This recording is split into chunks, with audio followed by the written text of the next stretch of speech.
Welcome to NFL Kickoff Live. It's the best 2 hours of football talk every single Friday. We'll go around the NFL, talk about every team and every game, and we'll get local insight you can't get anywhere else but right here on Locked On. So I'm your host, Tanitra Batiste. Alongside me, of course, my guys Jarvis Davis and Kyle Krabs, and we are going to go straight to Thursday Night Football, where the Lions let everyone in Titletown know they've arrived, or have they? Folks, the Detroit Lions are 3-1 and all alone in first place for the first time since week 2 of 2017 in the NFC North. Just amazing. They go into Green Bay on Thursday night and they pound the Packers 34-20. Really, for the Lions, it was simple. The first half, after a Jared Goff interception and trailing 3-0, the Lions put out 27 straight points against Green Bay, pounded them with their offensive line. Jahmyr Gibbs, David Montgomery on the ground. Montgomery over 100 yards rushing, over 30 carries on the night. Goff was very, very solid, and the defense really, really good as well. Another 5-sack performance from this defense. They take care of business and knock off the Packers for the 4th consecutive time and for the 2nd straight time at Lambeau Field under the lights. Don't forget to subscribe to our Locked On Lions show, our Locked On Lions YouTube channel. Watch for free on YouTube. Lions are 3-1. The Lions-Packers matchup has turned into the Lions-Packers matchup of old, just with the roles reversed. 4 straight wins now for the Detroit Lions against the Green Bay Packers, a 34-20 drubbing, the latest in the line from Thursday Night Football. I'm Peter Bukowski, host of Locked On Packers, and this game was lost at the line of scrimmage for Green Bay. They couldn't block Detroit's front, not even the backup interior defensive lineman. They could do nothing. They got absolutely punked at the line of scrimmage in pass protection, where they have been one of the best pass protecting teams in the NFL through the first month, at least until Thursday night. The problems didn't end there. On the other end of the line of scrimmage, the Packers defensive front, they get absolutely bullied. 43 carries, 211 rushing yards for the Detroit Lions. To add insult to injury, Jared Goff gets off with a big scramble. Khalif Raymond hits a 40-yard run. This was an absolute butt kicking. And right now, the Lions are in control of this division and of this rivalry. So tell us how you really feel. But you know what, Jarvis? This is not a shock to us because we saw up front, up close and personal, exactly who the heck the Lions are when they did the exact thing to the Atlanta Falcons. Kyle, it really, in watching it last night, I felt like it was just the same thing. It was on repeat. Like, one thing I can say about the Lions is they're consistent and they're getting better and better on both sides of the ball. And they showed that dominance. Even when the Packers tried to mount a comeback last night, the Lions knew that it was coming and they were ready for it. And they definitely just kept, as one of our friends says, foots on necks last night. But yeah, Lions 3-1, running the NFC North houseway. Yeah, the formula, Peter kind of laid it out, and you guys saw it firsthand with Atlanta, but just reading the numbers off the sheet for the first 4 games of the season, 118, 102, 115, and 211 rushing yards offensively for Detroit. Their defense, 90, 82, 44, and 27 last night against Green Bay. Oh, we got Aaron Jones back. Good news. Well, not exactly. Anytime you can force a team to be that kind of one-dimensional, the way that Detroit is right now with Dan Campbell and the way he's got them playing in the trenches, and then conversely, you can control the pace of play with what you're doing offensively and your ability to run the ball, it's going to set you up really well. And you hear the cliches of NFC North, cold weather football, but like that stuff's real. And say what you want about Detroit, they'll have a chance to answer those questions late in the year. But that's where my mind goes next is Minnesota plays inside. Green Bay, you got that cold weather game out of the way early, right? But when you get late in the year, it's translatable football, even though Jared Goff really benefits from being a quarterback who plays indoors at home. And you know, another thing about this game that I thought it was very interesting, Kyle, is like we saw the duality of Jared Goff as a quarterback, right, in the NFL. His first drive, pick. It did. Green Bay gets down. Of course, they stall out a little bit and they end up getting the field goal. And then the next thing you come down, 75 yards to go for a touchdown. So it's just so amazing to be able to see those different sides of Jared Goff within that game. And then we just saw the really good side, for the rest of the game. So I think that the Detroit Lions are here. I think I'm ready to say that right now, because when you think about having an established identity, they want to run the football. They want to be physical. They want to out physical guys. And when I'm seeing John Comiskey, we're very familiar with him playing for the Atlanta Falcons. Was that the same John Comiskey, JD? No, that's a different John Comiskey. That's a different John Comiskey. He's a little bit thicker. He's able to actually put some weight on. You can see him working that bull rush last night, and he's always been a guy that continues to just keep coming. He's going to keep rushing. He's going to keep trying to get off blocks, and you saw him start to implement those things. And when you have a coach like Dan Campbell, and your defensive coordinator is a guy like Aaron Glenn, who wants to be aggressive, who wants to be physical. And you just continue to hear that, and it seemed like it's finally starting to come through for him. So when you see all these pieces start to come into play, and you're saying that, all right, Green Bay, all the hype about Jordan Love, and hey, they're about to have 10 more years of good quarterbacking and all that stuff. They made him look like a young quarterback who hasn't started that many games in the NFL, even though he's been in the league for 3 years.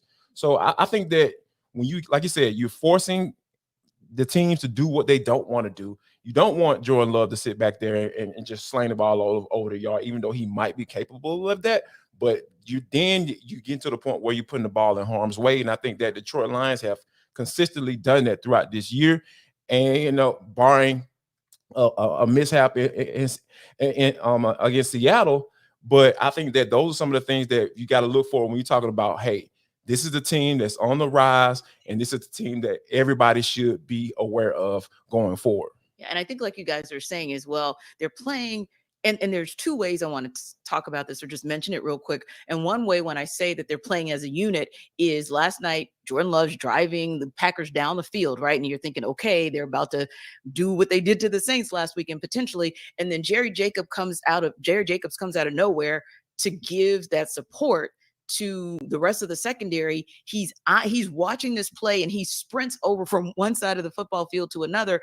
And not only does he end any hopes of a comeback for the Packers, but it's going back to what you guys said as far as complimentary football. Well, here we go. Now we got you the ball back, offense. Now make sure that we end it right here. And in comes David Montgomery. And not that he hadn't already had a game, because he had a game, but literally it was the way that they shut the door on the Packers that was so impressive, because your defense gets it back to your offense, and then your offense says, yeah, we're not even letting you get back on the field. We're done here tonight. So I think that you're seeing a holistic team that Dan Campbell and company are putting together, and they're going to be formidable across the rest of this season, I think. Yeah, and Tanitra, just to back that up, one thing that's really eye-opening about Detroit and complimentary, you talked about one unit to another, but yes, offensively, you came into this year and they invested the pick in Jahmyr Gibbs, and everybody's chomping at the bit to see more Jahmyr Gibbs, and I get it.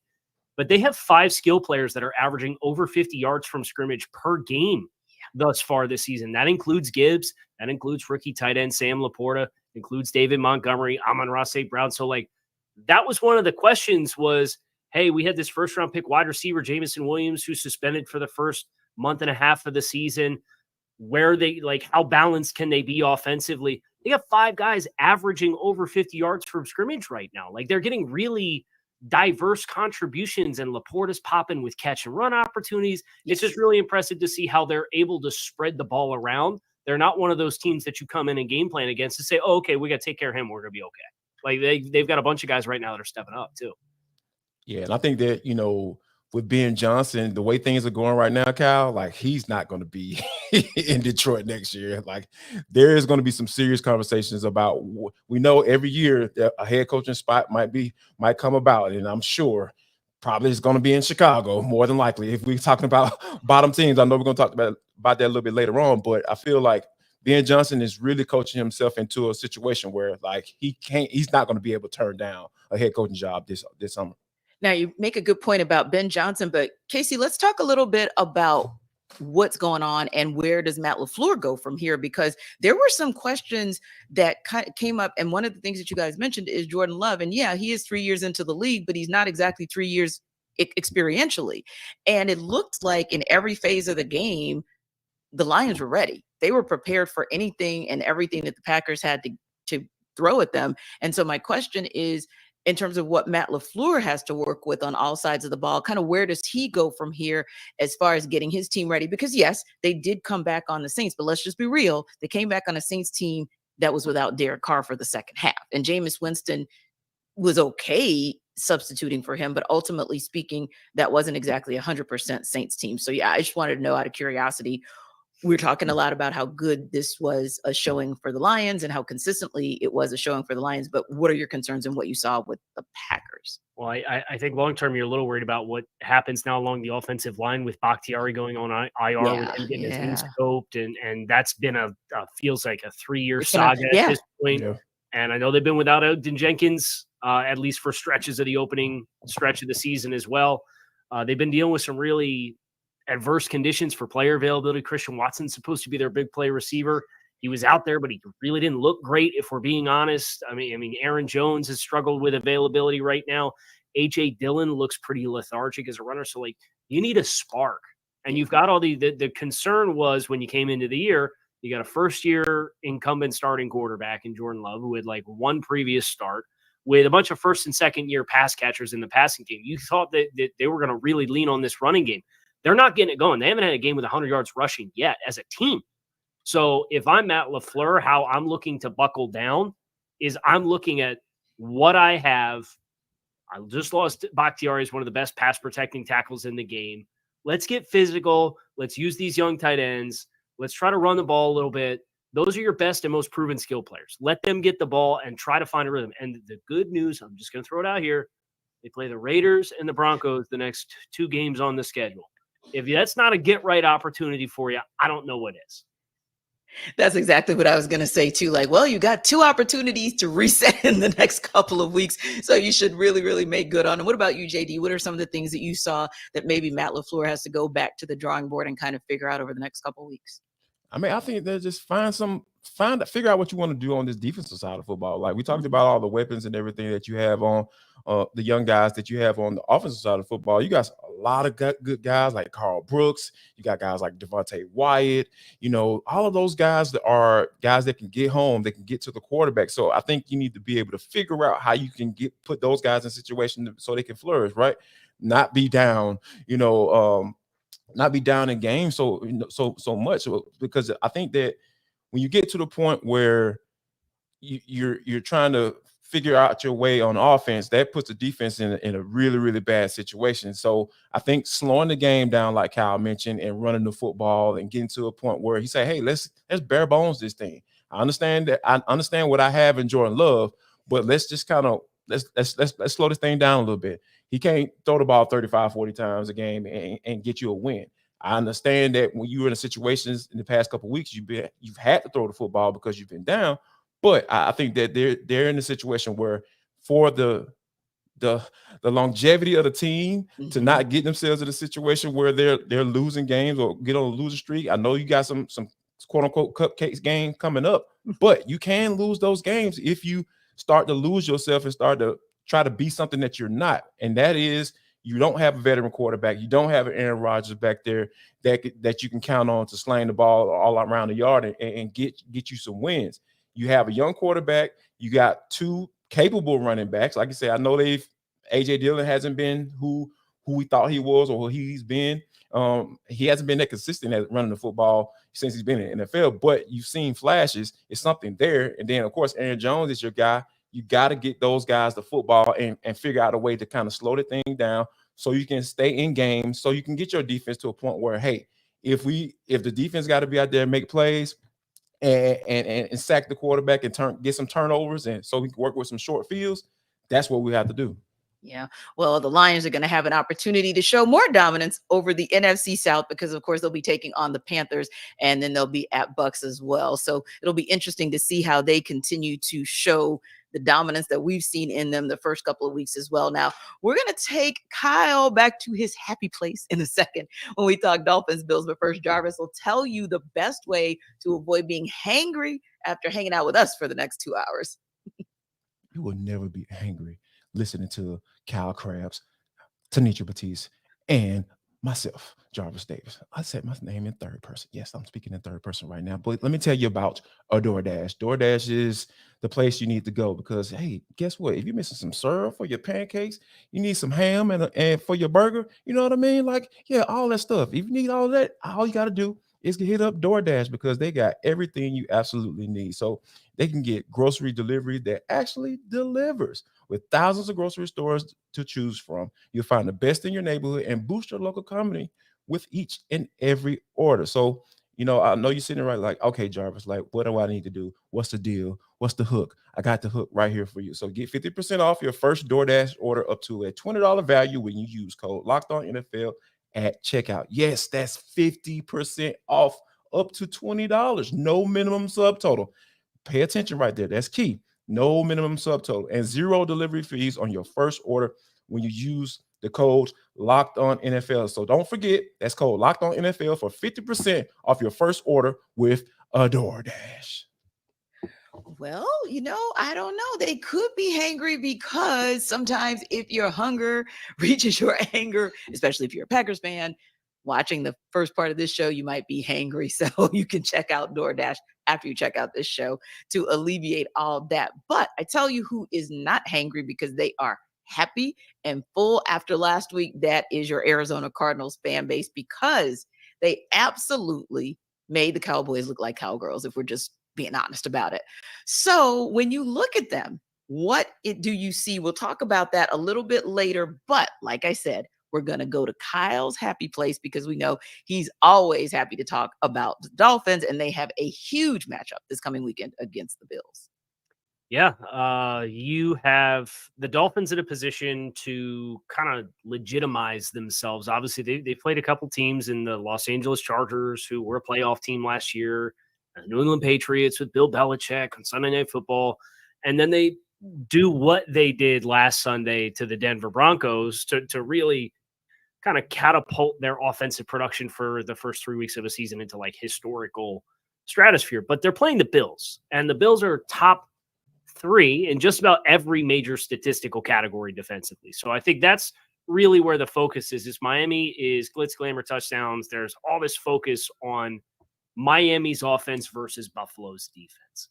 And I think it's a fascinating matchup for Miami because when you watch how Miami has played teams thus far this season, they haven't had a team that plays kind of a simplistic style of football the way that Buffalo does. They don't get super exotic, but they're very good at what they do. They have a mastery of that system. I know Sean McDermott is calling the plays for the first time. That was Leslie Frazier's gig, but McDermott's been the head coach there since 2017. So there's this level of mastery, of trust, of leverage, and passing off players in zone. They don't play country zone where it's like, okay, I'm just going to drop the grass and cover this third of the field. Like they're very sticky in zone coverages. But Buffalo, conversely, has played teams that have been very static in the first 3 weeks of the season. Not a lot of pre-snap movement. Miami is head and shoulders the most dynamic pre-snap offense in the league right now for all of the shifts and motions and their ability to test that element of Buffalo's defense. I think that's where the attention really gets to be fun for the chess match that you're expecting for this game.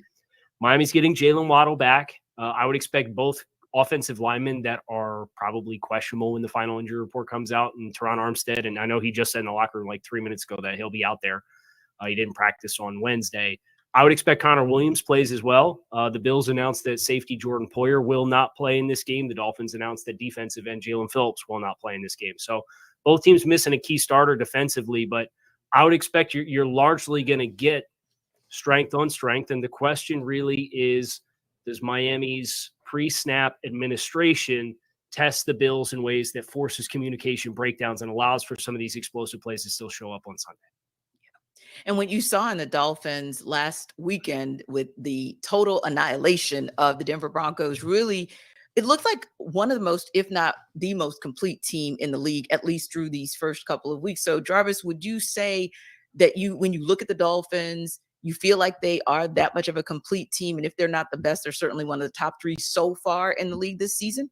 Yeah, I would have to put the Miami Dolphins up there because when you think about the way that what they do on offense, like Kyle said, talking about, one of the top teams as far as pre-snap motion, like I think to the tune of like 77% in NFL. So like when you think about what that means or what that does to a defense, like a lot of times when you get those guys moving, you like a lot of times the quarterback from a pre-snap standpoint is looking at the defender, looking at the linebacker. Is he moving with the guy, or is somebody taking off and running across the formation with the guy who's going into motion? So all those things are like basically pre-snap reads that they can tell you, like, okay, that can determine coverage. So if that man is going across the formation, following him along, so more than likely that's man coverage. If he's just taking a step over, the linebackers are shifting over one step. A lot of times it's zone. So it's a lot of different things that you can say that you can get, or indicators that you can get before that ball is snapped, and say, okay, it gives the quarterback like Tua Tagovailoa, who has been absolutely amazing. This dude is so accurate with the football. It's just really cool to watch, because Tua is a guy that it's hard not to like him. Obviously, Miami Dolphins fans were very upset. Kyle, I'm sure like when they saw how Justin Herbert was playing, in his rookie season, and they were like, oh man, did we get the wrong guy? But I think that once it looks like, knock on wood, that Tua is kind of gotten past this whole injury situation with the changing up of his workouts in the offseason and all that stuff, it just seems like this dude is like really primed and ready to be one of those quarterbacks, or one of those guys he was drafted to be, right? Because that was the expectation. Like if you get drafted that high, a lot of times teams are coming in and looking at you saying, hey, can you be the face of the franchise? And then if you're talking about that elite level, can you be one of the faces of the league? Because we know quarterbacks they get pushed into that situation once they start coming in balling like he is right now. And I think that Miami is a team that they have so many mismatches. We're talking about Raheem Mostert and A-Chain having his breakout game. And then you got Jalen Waddle, who was out last week. Now he's coming back. It is just so it is fun watching this team on offense. And I think that's why they kind of gobble up all the conversation when you start talking about the Miami Dolphins. So I think that this is a team that people need to watch out for, because it looks like Tua is going to be a guy that can remain healthy as the season goes along. Now, the Dolphins, of course, are one of only 3 teams that are still undefeated. So you look at them and you kind of compare them to how they're playing, KC, versus, say, how the Philadelphia Eagles are playing, how the San Francisco 49ers are playing. How does your home team stack up? So I think Philadelphia is the one who I think has the most room to grow versus what their first 3 weeks of performances have looked like. Yeah, I'd agree. I think San Francisco's probably playing more complete football just because of how good the defense is. Yeah. Miami really struggled against the Chargers in week 1, and they have gotten consistently better in the run defense, which was such a big talking point out of that first game where the Chargers ran for 233 yards. You have seen 88 and then 69 in the last 2 weeks. And obviously when you give up 70 points, you're not in a position to really run the ball offensively all that much. So you understand that there's some complementary football elements that are at play there as well. But even just the execution up front, I think, and Mike McDaniel has talked about this week during his press availabilities, that you see the players starting to understand when it is their opportunity to try to make a play within the structure of the defense, instead of everybody trying to make a play on every play and then surrendering your leverage and giving up gaps. And that's how you end up getting gouged for big gains. So that transition to Vic Fangio has not been without its struggles, but they gave up a punt return for a touchdown last Sunday. So defensively, they gave up 13 points to Denver. So it's even better than what the final number on the scoreboard looks like. And I think that's where, when you hang them against San Francisco and Philadelphia, I think they've certainly been more robust offensively than what Philadelphia has been early on. It's just, I think San Francisco humming a little bit more consistently across the full 3 games. I'd probably give the nod to San Francisco. Yeah. And Jarvis, you have, not to disclude or not include the teams that are not undefeated, right? Because you have a tier of teams that are still potentially just as good and should be in that conversation of best teams, whether you look at who the Dolphins are headed to take on, the Buffalo Bills at 2-1, or you look at, and of course, I'm just a homer here. I know the Steelers are at 2-1, but they're not in that conversation. It probably would be more Ravens and Browns, to be honest with you, at 2-1, but then 2-1. But then you have a team like the Colts. Interestingly enough, they're 2-1. You've got the Chiefs. That to me is probably because now the Cowboys are 2-1. I think the Chiefs are probably your best 2-1 team that belongs in the conversation with those 3-0s. Absolutely, because I mean, a lot of times we in that first game of the season, obviously they lose to the Detroit Lions. You think about the Chiefs and how they looked in that game, and it was pretty very clear and obvious that they were missing their best player on both sides. Second best player on offense, and their best player on defense on the defense side of football, on Chris Jones and Travis Kelce. So I think that when you think about that aspect of it and having my homeboy. Like that is, he's the best player in the league. Like that is so. When you think about them still being in that game, and then once you get Travis Kelce back, you got Chris Jones. They work out something, the situation with the money and all that stuff, and you see that how by both of those guys, they changed the way that offense and defense look. So I think that they have to still be mentioned in their conversation as far as you talking about the best team in the league. The Kansas City Chiefs names have to be in there. And let me give you one more that you mentioned, the Cleveland Browns. I feel like when you have an elite defense, I'm going to go ahead and say that, elite defense. Yep. When you have, all you got to do is just have your quarterback come close to the way they're playing right now. And that shouldn't be asking a lot for a $200+ million quarterback in Deshaun Watson. Like he's starting to come along. He's starting to see some things, he's working to get to where he needs to be. But like if Deshaun Watson can give you at least a portion of the player that he was before all this scandal stuff started coming down, I really feel like the Browns could elevate to a level where they're being in those conversations about, okay, one of the best teams in the league. Yeah. Would you say co-sign? Yeah, I agree with Kansas City too, especially when you consider defensively what they've been able to do to start the year. Holding Detroit to 21 points is not a small deal. As now we know, right? Exactly, and they're in the top 10 in just about every major statistical category. In points per possession defensively, it's 1.03 points. That's third in the league. So you think about all of the offensive firepower that Kansas City is capable of with Mahomes at quarterback, and you understanding the wide receiver room is going to have ups and downs with young players like Tony and Sky Moore, but Kelce being back and getting further separated away from that knee sprain where you could tell he really wasn't right in the week 2 game against Jacksonville. They're going to continue to ascend, and they've got a great test this week against the Jets defense. And then they have a Brian Flores-led Minnesota defense that blitzes 63% of the time through the first 3 weeks. So really interesting. With a bad secondary. Right. But the question is Sky Moore and Kadarius Toney, or can they win those one-on-one matchups against a bad secondary? So I'm really intrigued with those two matchups against a super high pressure team in Minnesota, and then a team like the Jets that they don't play super exotic stuff, but they're very physical. They're very fast defensively. So I think we'll continue to learn more about what this year's edition of the offense is going to look like for KC, but I'd absolutely put them in that conversation just based off of the way that they've been playing complementary football. Yeah, and that's a great point that you make, because you talk about the fact that, hey, they scored 41 points. I don't care if it was on the Bears. 41 is 41 is 41. But I think the number that probably is the number that's hidden, or should I say the numbers that are hidden, doesn't matter whether it's the Jaguars or the Bears. When you're holding, and to your point, the Lions, now that we've seen how high powered that offense is, when you're holding an NFL team like the Lions who can score at will to 20 points, and then you're holding the Jaguars to 9, and then you're holding the Bears to 10, that's still something to be said about that Kansas City Chiefs defense that maybe doesn't get as much attention or as much shine or spotlight as their offense does. So yeah, absolutely a great point that you make there. But listen, when we come back, we'll talk about whether or not one particular team got exposed as a pretender, or do Jarvis and Kyle think that these guys are still contenders? We'll talk about it. But first, Jarvis is about to put you up on game. Jarvis Davis here for Game Time. How about this, guys? I need you to go to the best place for last-minute tickets deals. If you did not hear what I just said, I need you to go to the best place for last-minute ticket deals.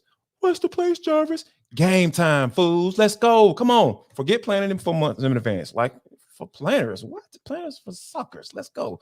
We're going to get this last minute deal with tickets right up to the day of the event. You can get exclusive flash deals on tickets for football, basketball, baseball, concerts, comedy, theater, and more. It is the fastest growing ticketing app in the country for a reason, y'all, because we don't want to plan. We plan for everything. We plan for our kids. We plan for school. We plan for our husbands, our wives, all that stuff, everything, side pieces and all. We plan for all that stuff. We're tired of planning. Come on, y'all. We don't want to do that. So here's what I want you to do: snag the tickets without stress with Game Time. Download the Game Time app, create an account, and use code LOCKEDONNFL for $20 off your first purchase. Yes, $20 off your first purchase. All you gotta do is drop the code LOCKEDONNFL. So make sure that you download Game Time today.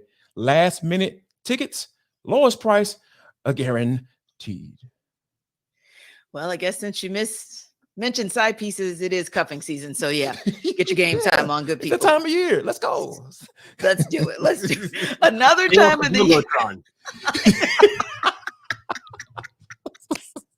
I love it. I love it. And you know what else a lot of people love is the fact that the Arizona Cardinals, I don't even know if one-upped is a good enough word to what they did to the Dallas Cowboys last weekend. I think they kind of turned them into cowgirls, to be honest with you, with how they looked on that field. But it actually brings up, in all seriousness and all fairness, a conversation that is legit, which is, was that Arizona game kind of a blip on the radar, as every team kind of has one of those games, at least one of those games every season? Or does this show you maybe that there are some chinks in the armor, and maybe more so than we previously thought about the Cowboys?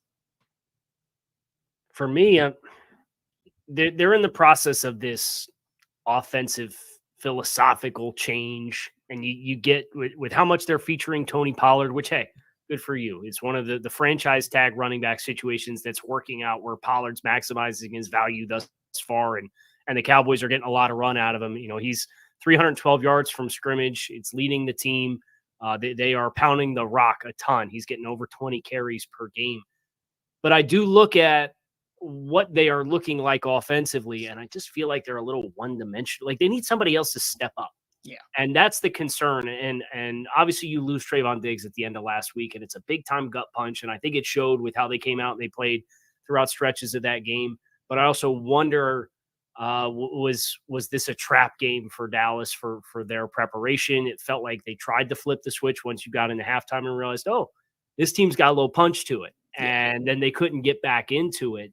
But Dallas, they've only got one other player besides Pollard who has more than 113 yards from scrimmage through 3 games.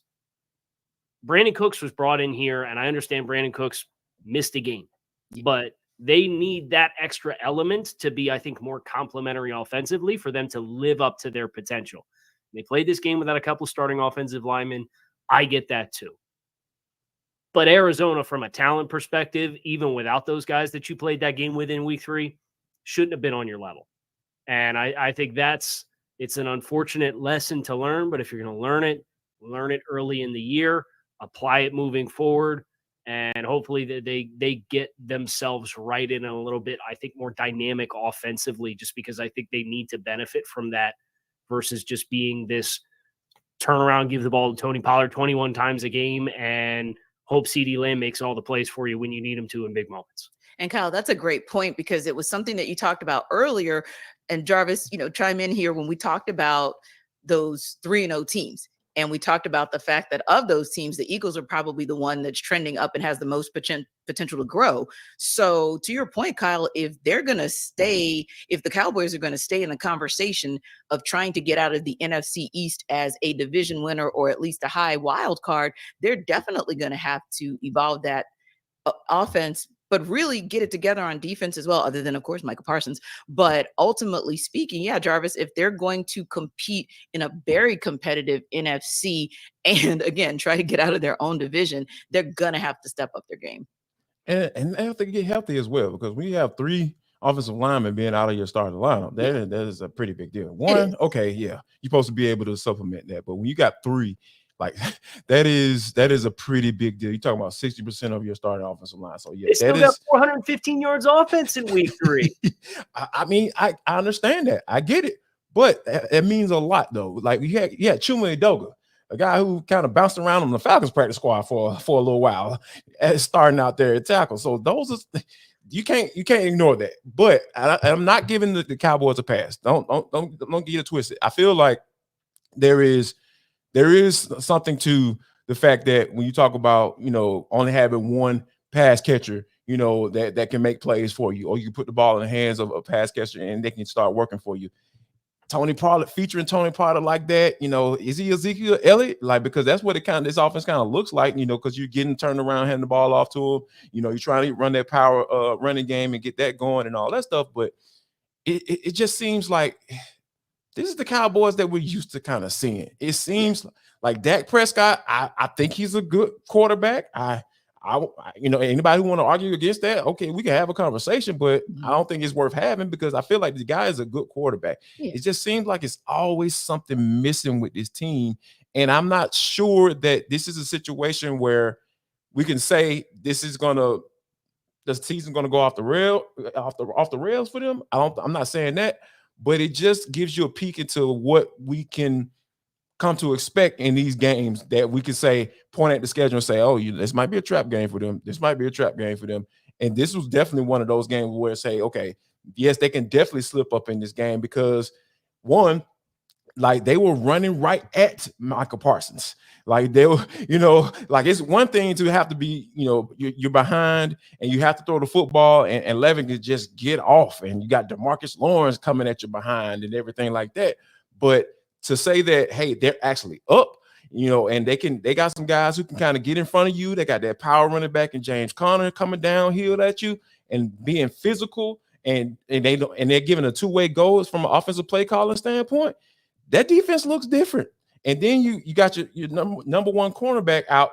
It's just a lot of different factors that kind of made me look at this game and say, you know what? Even though I expected the Cowboys, and we talked about it last week, expected the Cowboys to get this win, but I'm not surprised at all that they actually slipped up. And I'm expecting them to bounce back because, like you said, they have a lot of talent up and down that roster. But you have to look at that up front in the offensive line. That's where it starts. If it's those guys continue to remain out and kind of mismatch, each playing mismatch and tic-tac-toe with your offensive line, they're going to have issues. They're going to struggle. Yeah. And I look at the schedule for Dallas too. This is not the week to have guys banged up on the offensive line because you're playing the Patriots. And then you go on the road for the next 2 weeks and you play the 49ers and the Chargers. Yeah. I understand the Chargers defenses look brutal through the first 3 weeks. I get it. But that's 2 road games against high-powered offenses that can score a lot of points. And what San Francisco's done to you in the postseason the last 2 years is very well documented as far as the success that they've had against the Cowboys. Yes. And then they have the bye week, and then they're home against the Rams, and then they got to go to Philly and play the Eagles. And then the last 5 games of the season are that man Eagles, is up there. Bills, Dolphins, Lions. So like they got a tough stretch coming up right now, and they got a tough close. So I look at big picture wise for Dallas and their aspirations, a little bit less margin for error in the divisional games now, because if they're going to be what they want to be at the end of the year, you got to take care of business in the East now, because losing games like this you can't have. And I think they're a team that's got to come out and make a statement in Week 4 against New England. Yeah, and I think as well, going back to something you said about the way the offense is just something that's a little bit off. You're going to get what you're going to get out of, like you said, Tony Pollard. He's no Ezekiel Elliott, but you're going to get something out of him. CeeDee Lamb is who he is. But one of the questions I had was, okay, Dallas is one of those teams like so many others. I'll, of course, use Kansas City with Travis Kelce as an example. But Dallas is a team that's also known for getting a lot out of their tight ends. And I don't think they're getting anything out of their tight end room. But also, I'm wondering, where's Michael Gallup? So they're going to have to they need him to step up as well, because having 8 receptions, 11 targets, granted, but just 8 receptions, that's kind of not going to do it if they're looking week by week to get a tougher schedule and teams that, like you all said, can actually score at will. But we got a couple teams here that are, I'm going to call them interesting, although I think just one of those teams is interesting because I think one is they are who we thought they were, right? But the Carolina Panthers, that's the one I'm saying. That team is who we thought they were. Minnesota Vikings, maybe a little bit more shocking that they're 0-3, but they're both 0-3 heading into Week 4, and they're both looking, of course, to get in the win column for the first time this season. Panthers are currently a 4.5-point underdog in this one. And so Julian Council is going to take us, he of Locked On Panthers, and sell us on why the Panthers will cover that spread. So you guys have asked me to tell you why the Carolina Panthers are going to cover the spread on Sunday against the Minnesota Vikings. Looking over at our friends over at FanDuel, the Panthers are currently 4-point home dogs against the Vikings, who are 0-3 on the season. The Carolina Panthers are also 0-3, having lost to the Falcons in week 1, the Saints at home in week 2, then last Sunday without Bryce Young in Seattle in week 3. So they're not just 0-3, by the way. They're also 0-3 against the spread. Yeah, not great. I'm told that good teams win, great teams cover. So bad teams lose. Is it putrid teams don't cover and they lose?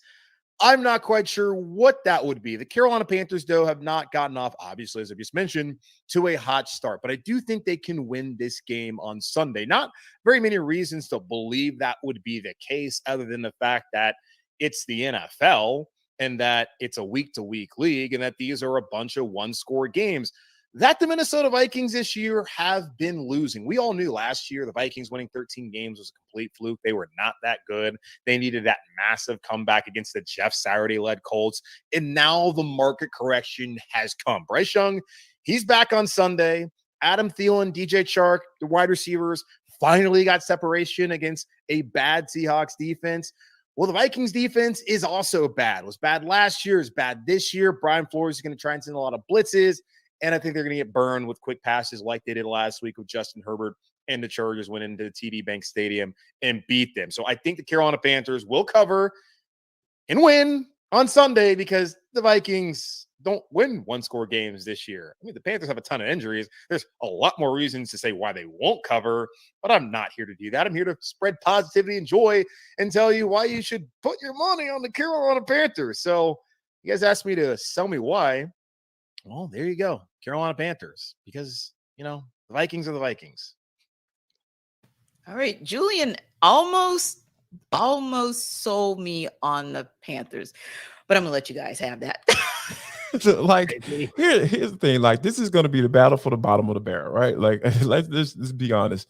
And I think it's the perfect scenario for the Vikings because, Kirk Cousins is pretty much on his way out, I'm assuming. And then, they're going to see if they can probably take advantage of get into that sweepstakes for a guy like Caleb Williams if he wants to go there.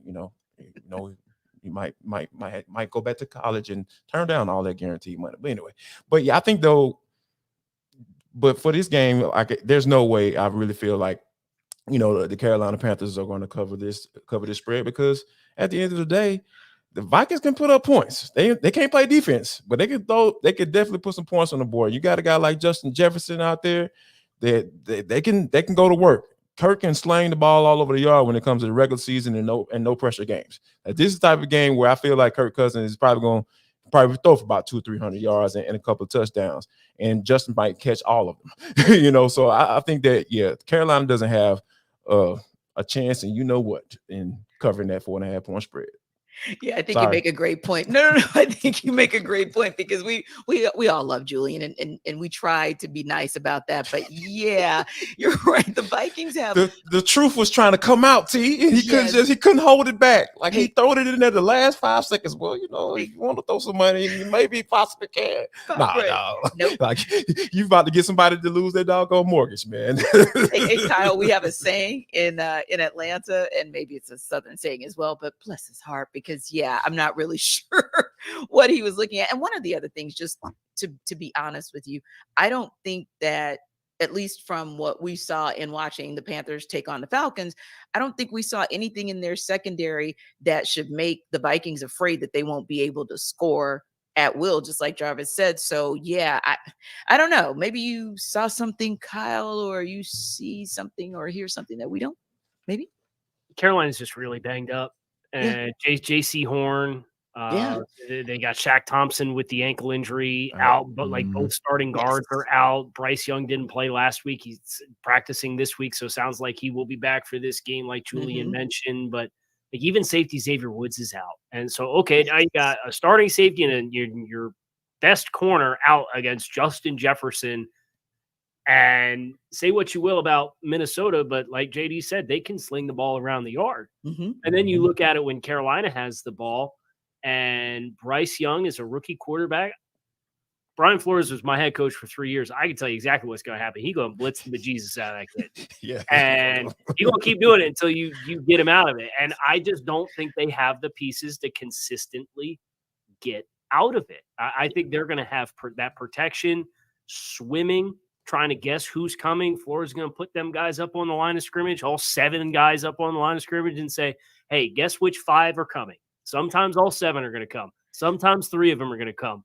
But we're going to make you make declarations and sort it out, and then you're going to have to throw hot with consistency. And I just don't trust the experience to do it at a particularly high level. Then you saw Philadelphia come out and say, okay, well, then that's fine. You want to put all these DBs and linebackers up on the line of scrimmage. We'll just pound the rock.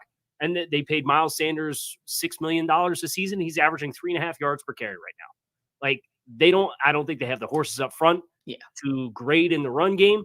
I don't trust their ability to sort out protection with an inexperienced quarterback and a bunch of guys running routes that look like me and JD running routes out there. There's no separation. Like, I just don't trust any of it. So I'm passing hard on Carolina to cover personally. And speaking of Miles Sanders' old team, the Philadelphia Eagles, well, they'll be hosting the Washington Commanders. They'll be opening up division play this coming weekend. Eagles are an 8.5-point favorite over the Commanders. And we have Gino Camilleri to sell you why the Eagles will cover the spread in that one. The Philadelphia Eagles officially open up divisional play this weekend as they take on the Washington Commanders. And I'm here to tell you why the Eagles are going to cover that FanDuel 8.5-point spread this weekend. I'm Gino Camilleri, the Locked On Eagles podcast, to tell you that the Philadelphia Eagles are in for another defensive dominant performance. And why do I say that? They're going against Sam Howell, who last week threw an alarming rate of interceptions against the Buffalo defense that is very good. The thing about the Philadelphia Eagles, their best unit that is working cohesively is their defensive front and their secondary. They seem to continue to force turnovers no matter what quarterback they play. And Sam Howell, if they get pressure to him early and often, I'm sure the Eagles secondary will be licking their chops to try and get some interceptions on the back end. As for the offense, as good as that Washington front is, the Philadelphia Eagles offensive line is the ultimate kryptonite. Last week, going against a dominant Tampa front in Vita Vea, they eliminated arguably one of the best run defenders in the National Football League. I expect this game to be throw out the record books. You don't know what's going to happen. But if you boil it down to what works in the National Football League, it's what the Eagles have been doing for a year and a half now, and it's running the football and dominating on the offensive line. The Eagles should open up the pass game. It looked like they started to get things going in the second half last week against Tampa Bay. And 8.5 points, it might be close through 3 quarters, I would say. But when the Eagles get that ball late and they have to choke down that clock, I expect them to go out there and win probably by 10 points. I'll take a guess, 31-21, the Eagles walk out. They cover the spread over at FanDuel. I'm Gino Camilleri from Locked On Eagles. Make sure you tune in each and every day, 5 days a week. Fly, Eagles, fly.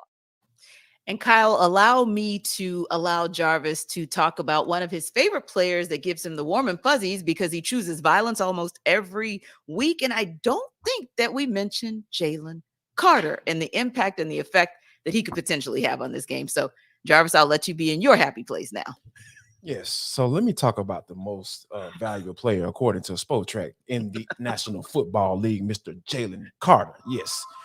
I wish he would have kept that 88 number. Oh, man, why didn't you keep that? But yeah, I think that, the Eagles are definitely, I'm with Gino, they're going to definitely cover this spread at 8.5 points because Sam Howell looked like who I thought Sam Howell was going to look like when he came into the NFL last week, because the Buffalo Bills were absolutely terrorizing this young man. And I think that the Eagles can do the exact same when you're talking about the defensive pressure that can come from that interior, because that's the thing that scares quarterbacks the most, that interior rush. Like, yeah, the edge guys, like, they can run that edge, run that loop all they want.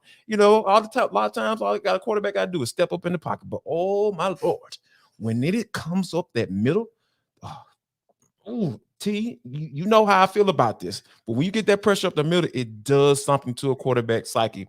It speeds up their clock tremendously. And you saw the Bills take advantage of that last week. This dude was just throwing the ball up for grabs, and they were going to go get it. And I think that, the Eagles, for that reason, they're going to be able to take advantage of this. I think they easily cover. I can say they can even have a 15-point lead by the time this game is over with, because the Commanders, they came back down to earth a little bit. Like, I was on board with them for the most part, because one of the reasons why I thought that was interesting about that game is the fact that they were able to stay in that game because of Josh Allen putting the ball in harm's way.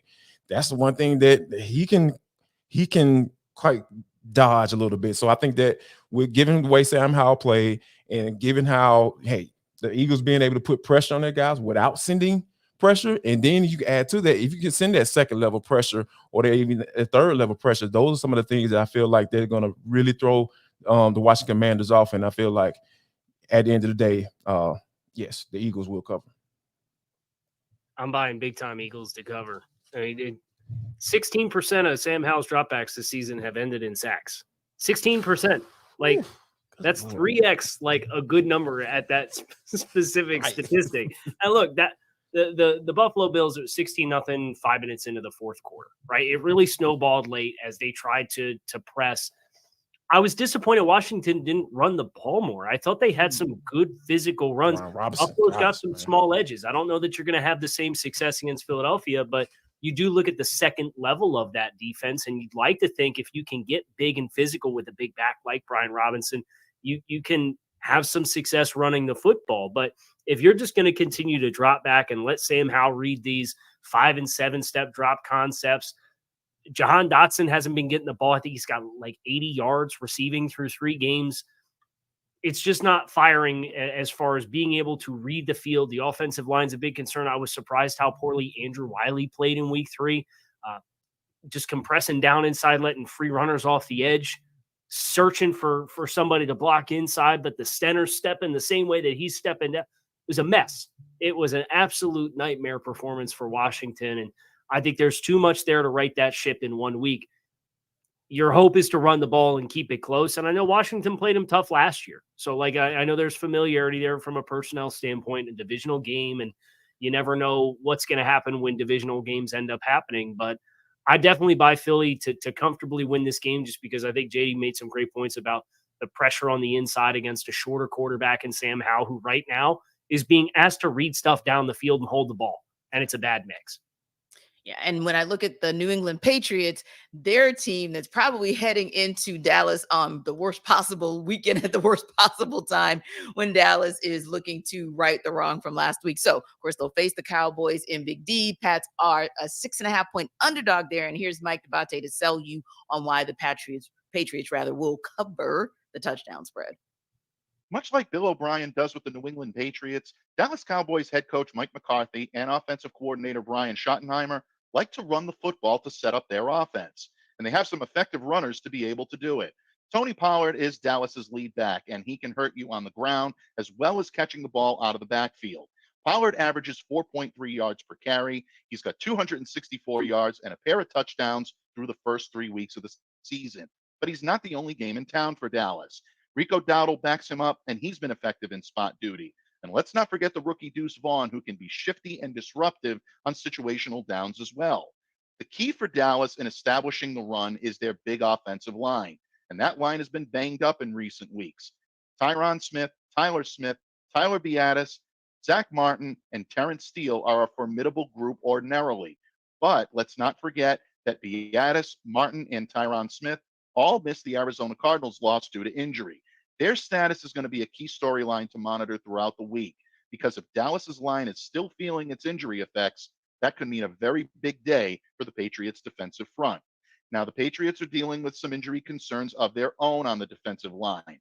Devon Godchaux with an ankle injury and Daniel Ekuale with an elbow injury left the Jets game. They did not return. Their absence had little effect on a strong afternoon on run defense, as the Pats effectively shut down Breece Hall and Dalvin Cook. With Ekuale now on IR, that means that pass rush weapons like Dietrich Wise Jr., Christian Barmore, and rookie Keon White really need to step up to help provide some help for Lawrence Guy and Devon Godchaux if he plays in this game. The key here is Keon White, whose athleticism is going to be a major component in stopping the run and trying to keep Dak Prescott and that Dallas passing game off balance. If the Cowboys offense can't get untracked, look for the Patriots to keep this closer than that 6.5-point spread on Sunday. All right. So it's going to be a very interesting game to see how the Patriots will react, or more importantly, how the Cowboys will react after what happened against Arizona last week. Now, if there's one thing the pandemic has taught us, it's how to shop differently. And Jarvis will tell you a great way to do it with eBay. Jarvis Davis here for eBay Motors. Guess what, guys? Our partners at eBay Motors have teamed up with Locked On Fantasy Football host Vinny Iyer. Ah, yes, our guy, Vinny Iyer, to bring you some of the best fantasy picks each week, all season long. Whether you're preparing for the daily draft or scouting the waiver wire, every week we're going to provide you players that are guaranteed fit on your roster. So let's take a look as to who's picked for this week for eBay's guaranteed fit fantasy picks of the week. All right, this week fantasy pick of the week, guys, is Brock Purdy. Yes, you heard that right. Second-year guy who has picked up where he left off as a star rookie passer down the stretch last season with his sharp play and Kyle Shanahan's diverse, loaded passing game this season. Purdy is playing off of Christian McCaffrey's running well and delivering nicely through the red zone with his arms and legs. In week 4, Purdy gets a favorable matchup at home against Arizona's defense. Purdy should manage multiple scores with 250-plus passing yards at San Francisco's Bills, an early big lead in another blowout. Yes, I'm telling y'all, San Francisco is the team that you need to watch. And, of course, Brock Purdy is right there for the taking. Vinny Iyer from Locked On Fantasy Football is going to help you win your fantasy championship, and eBay Motors knows a championship team is about each player being a perfect fit. Same with your vehicle. So with over 122 million parts of your number one ride or die, you can make sure your ride stays running smoothly.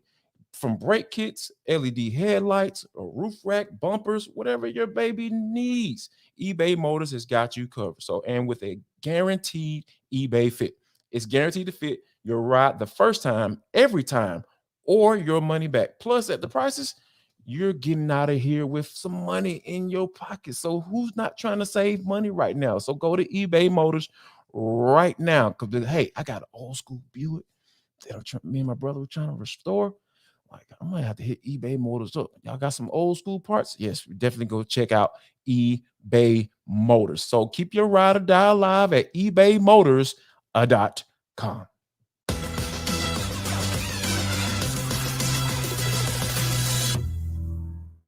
Hey, got a little breaking news for you guys out of the NFC South. We just learned from our guy Ross Jackson of Locked On Saints that Derek Carr returned to throwing during the open media portion of practice today, taking red zone snaps with the first team. Now, it's unclear if he'll end up playing now, but this certainly makes things a little interesting. You guys know, of course, that the Saints are going to be taking on the Buccaneers. So this is a critical NFC South matchup coming this weekend. How important would it be for the Saints if they are able to get Carr back if he's a go this Sunday?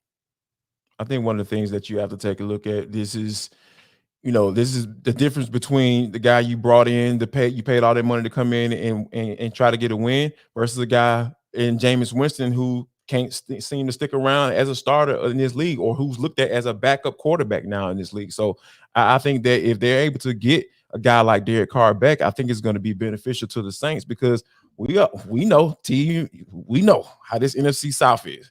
Like, this, more than likely, it's going to be a 9 or 10 game maybe winner in this division. So this is going to be, you got an early divisional matchup, and I think that if the Saints are able to get a guy like Derek Carr back, I think it's going to work out in their favor tremendously, because that offense for the Saints is without Derek Carr. Even though I don't feel like that the ceiling is that high, it definitely goes down once a guy like Jameis Winston steps into the game.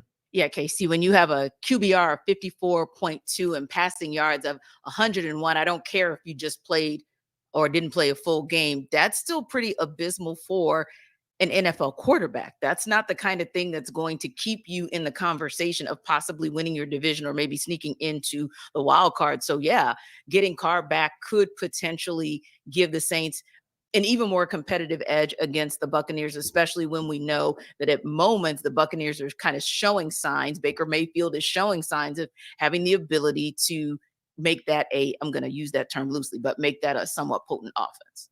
Yeah, and I know I sympathize with the situation New Orleans has been in, where there's been a lot of in continuity I in the don't. backfield with Alvin Kamara, with his suspension, and Tony Jones and Jamal Williams and Kendre Miller is a draft pick that they brought in. There hasn't been a lot of consistency. This is a team that offensively is averaging 3.4 yards per rush through the first 3 games. And that includes a game against the Green Bay Packers, who just gave up like 211 rushing yards to the Detroit Lions last night. So you got to find something to have a spark. And I agree with JD with what you invested in bringing Derek Carr in here with a big player like Chris Olave that can make plays down the field. You just need more body of work together to try to build and stack some momentum. And look, you look at what's coming up down the pipe. They're at New England next week too. So being able to get more reps, try to establish more consistency and chemistry and continuity throughout the offense with your starting quarterback, the guy that's you're going to ride with throughout the season.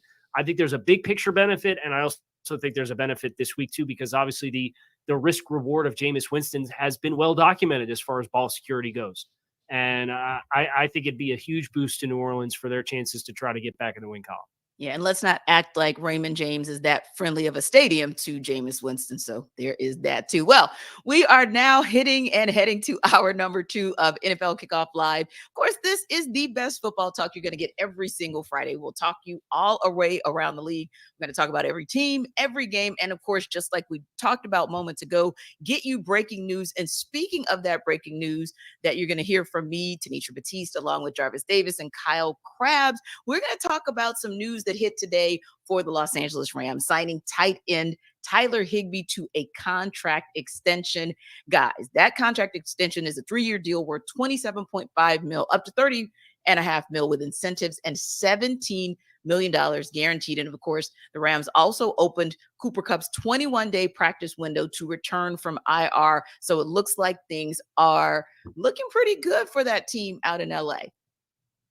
I like this extension for Higbee too. I mean, he very quietly has over 2,000 receiving yards over the last 4 seasons combined, and they're a team that has taken their lumps with the whole, them picks movement that happened across a 4 or 5 year window, and the salary cap's not real. Well, it is. There's just ways to defer the consequences of your actions, and that's what this year's roster looks like. But you got a guy like Higbee who's been super productive.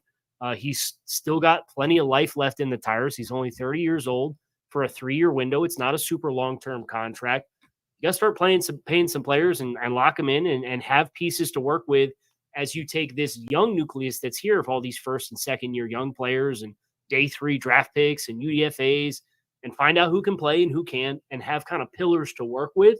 And to have Higbee be a player who's under contract with an extension as a productive player, middle-class contract at the position. I really like it for the Rams. And after they get through this year, this is like the take your lumps here for the decisions of the last 5 years. You got a Lombardi trophy out of it. Great. But now once you move on and you flip the calendar to 2024, you're going to have some cash to spend. You're going to have investment opportunities, and you can really start to build this thing back up. And having a few guys that have been there, done that is a great way to do it. I think Higbee's a nice piece for them. Now, Jarvis, we don't know if the Rams are going to see Higbee on Sunday. He's officially listed as questionable with an Achilles injury for Sunday's game against the Colts. But certainly if the Rams are able to have him go, he's a guy that with 11 receptions on the season, 132 yards, he's averaging 12.1 yards per reception. That's a pretty powerful addition if he can go. And, just as Kyle mentioned, yeah, he may be 30, but he's still operating like he's in his prime.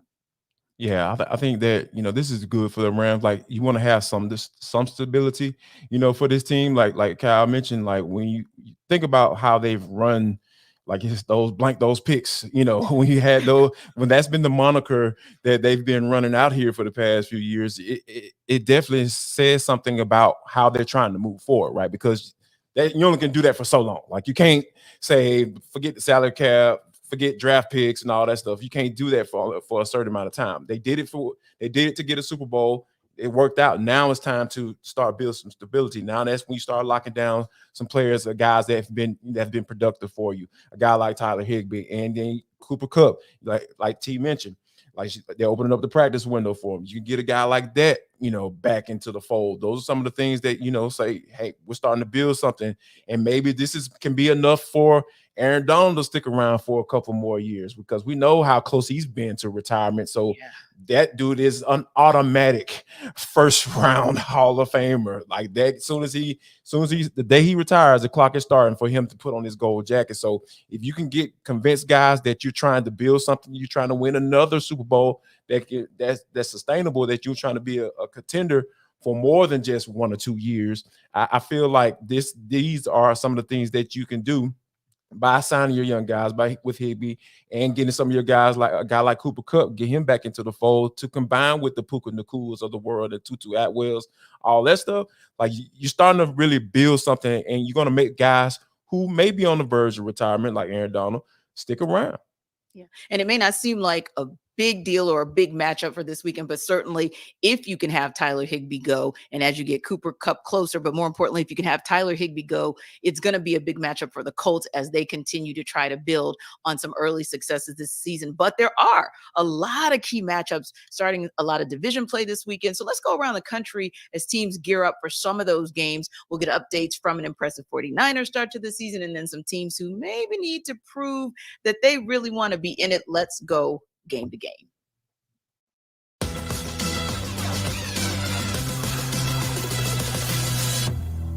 The San Francisco 49ers trying to win their 4th straight to start the 2023 season versus the upstart Arizona Cardinals. Hey, everybody, I'm Brian Peacock from Locked On 49ers.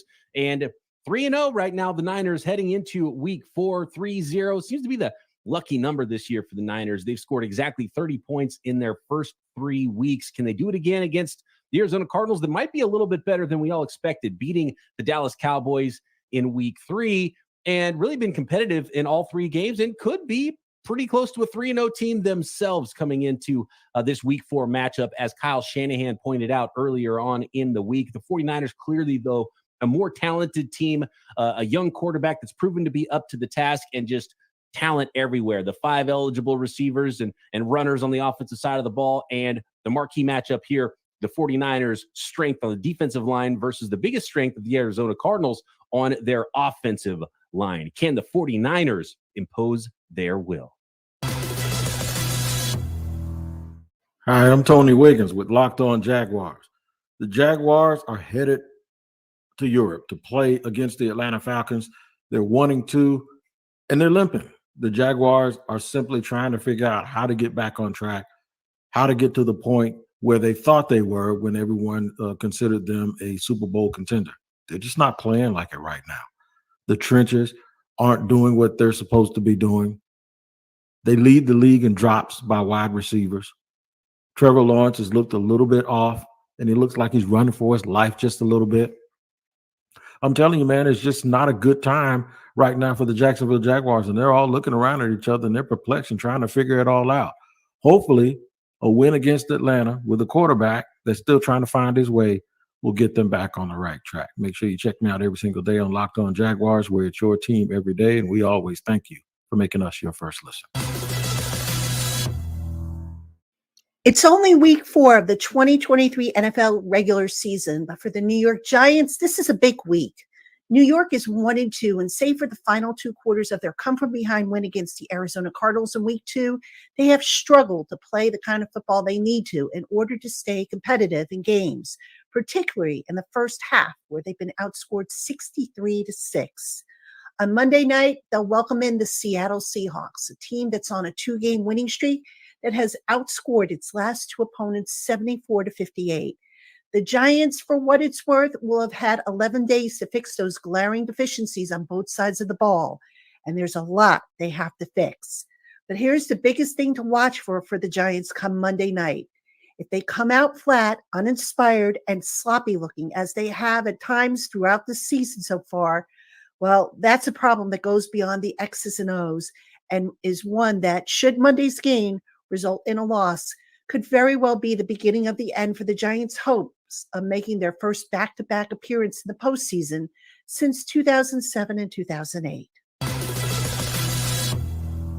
Hey, what's happening? It's your boy Q, host of the Locked On Raiders podcast. Want to give you a quick week 4 preview. Raiders, Chargers, SoFi Stadium. Both teams coming in 1-2 on the season. Of course, it's an old school AFC West battle coming up in week 4. Excited about it. But for the key for the silver and black, they've got to get the offense going.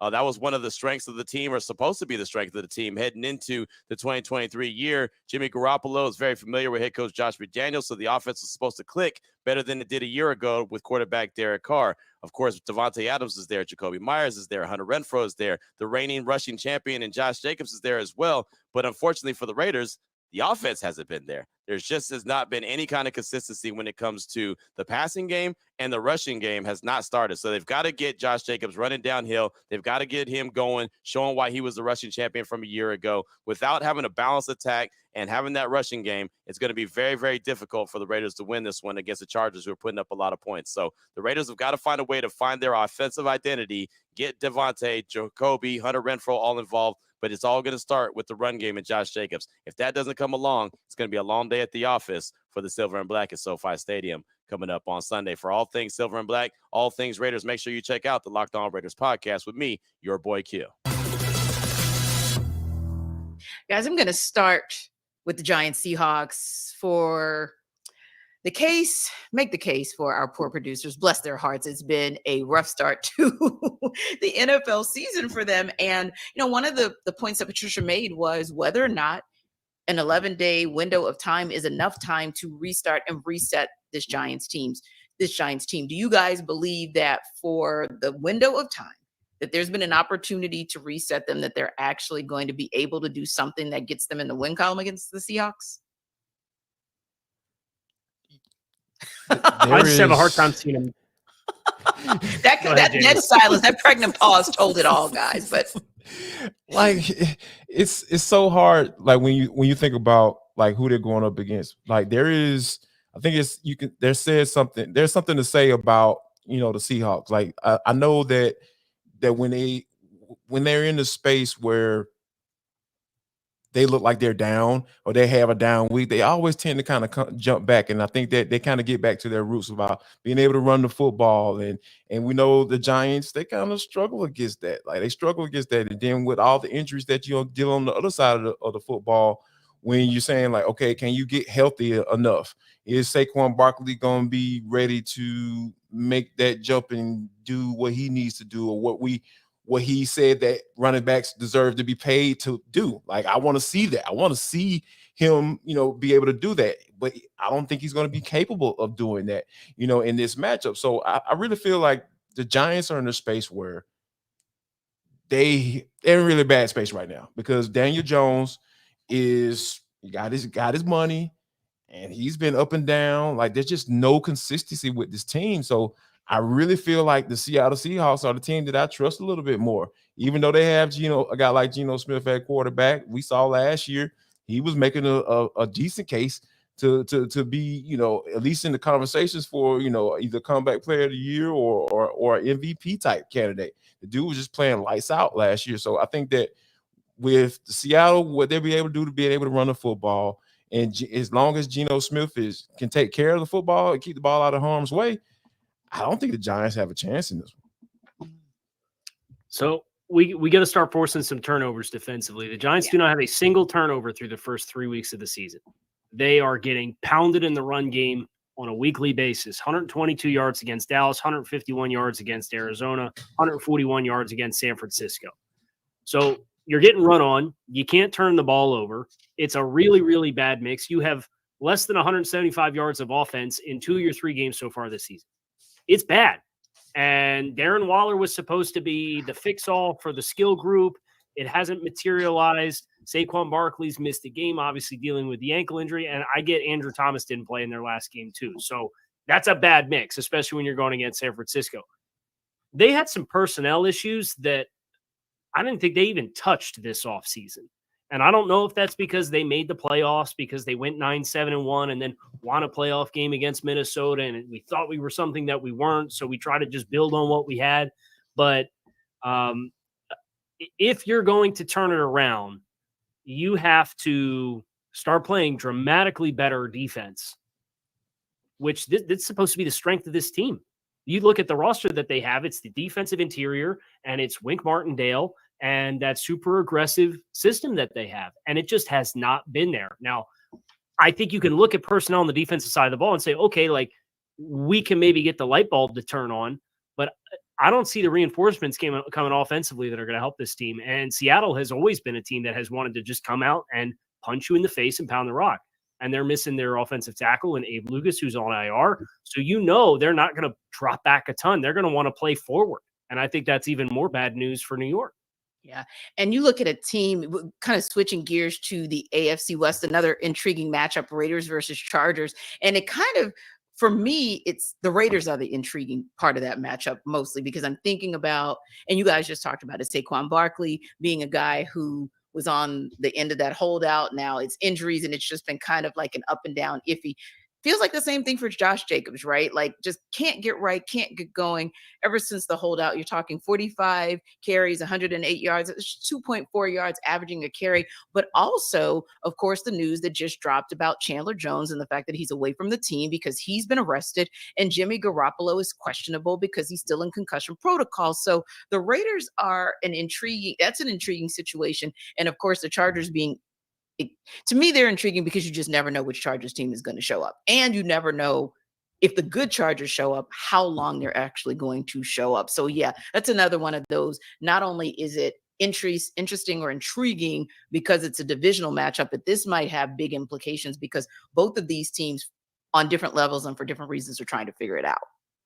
Yeah, and I think the Chargers, this is another one of those games that, like, hey, it's a divisional game, and if you want to be taken seriously, if you want ownership to say, hey, I want to keep my job at the end of the year, you need to win these type of games because, like you said, like if you matching talent for talent on the offensive side of the football, the Raiders versus the Chargers, like we know who's going to get that check mark. Like, I'm checking the Chargers each and every time, but like I said, we don't know when we're going to get it. Like I don't know when to expect it. Is Justin Herbert going to have a off game? You know, so it's just so many factors, and then when you factor in the fact of Mike Williams being out, you know, now, and those receiver group always dealing with injuries. Seem like, you know, Keenan Allen, thankfully he's healthy. He's having a lights out type of year so far. So all of those factors come into play. Like the Chargers should win this game because I'll take Justin Herbert versus Jimmy Garoppolo 10 times out of 12, man, 10 times out of 10. You know what I mean? So, man, my math is off of that. I don't know what's going on with y'all, man. I did 12 out of 10. 12 out of 10. There we go. Yes, that's what I meant. That's what I'm talking about. Kyle, man, that's what Casey said. I like you. Yeah, that's exactly what he said. So, yeah, I'll take him 12 times out of 10. So, those are some of the things where when you're looking at this team and kind of matching up these guys from a skill standpoint, like the Chargers should win this game. They should be able to outscore the Chargers because the Raiders just look discombobulated on offense. And when you have a guy like Josh McDaniels as your head coach, like that's a problem. That is a big problem.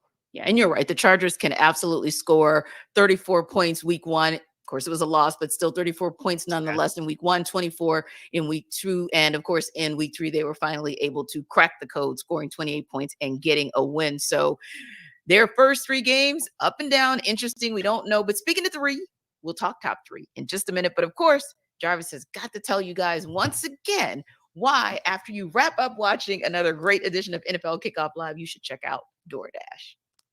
Let me tell y'all about DoorDash. Let me tell you how to get you right. They send you these notifications in your email, and I got a notification from Wingstop. Hey, you buy 10 wings, you get 10 wings free. Yes, let's go. DoorDash. This is what I'm talking about. So, yeah, make sure you need to check it out. Also, not only do they have your favorite restaurants, I'm telling you, they got your grocery store now. And I'm telling you, it is so convenient. You get what you want right to your door with DoorDash grocery delivery. You can stock up for the week or order last minute cravings conveniently. I'm telling you, I fall into that cravings and convenience every time they send me that notification. So I need you to do the same so I won't be alone. So how about this? You've trusted DoorDash to deliver your restaurant favorite. So make sure you go them and check them out and see what Locked On has right for you. So all you got to do is go to DoorDash, download the app, and you're going to get 50% off your first order up to a $20 value when you use code Locked On NFL at checkout. Yes, Locked On NFL at checkout. That's 50% off up to $20. No minimum subtotal. Tell you, that's key right there, and 0 delivery fees on your first order when you download the app in the App Store and enter code Locked On NFL. So don't forget, That's code Locked On NFL for 50% off your first order with DoorDash. Go ahead and get that craving resolved. And who does not like 50% off of anything? So we appreciate that. Now, also excited and appreciative that we are going into week 4 of the NFL season. But I got to admit, man, the season has gone by super, super quick.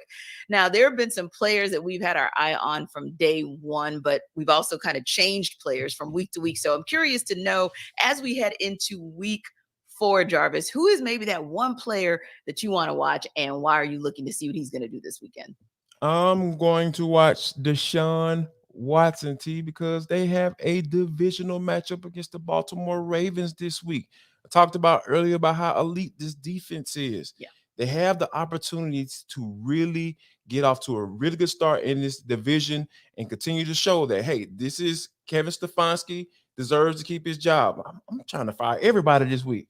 Brandon Staley, Kevin Stefanski. Like, I'm telling y'all, man, these coaches are on the hot seat because they have such talented rosters and they just haven't been able to figure it out. But it looks like Cleveland Browns are on the right track when it comes to, in this division, and they got a big time divisional matchup against the Baltimore Ravens. Y'all know how I feel about Lamar Jackson. I really feel like he's going to catch fire soon because Todd Monken is making him look like an NFL quarterback. He's giving some options at the line of scrimmage. He's being able to sling the ball around the yard a little bit.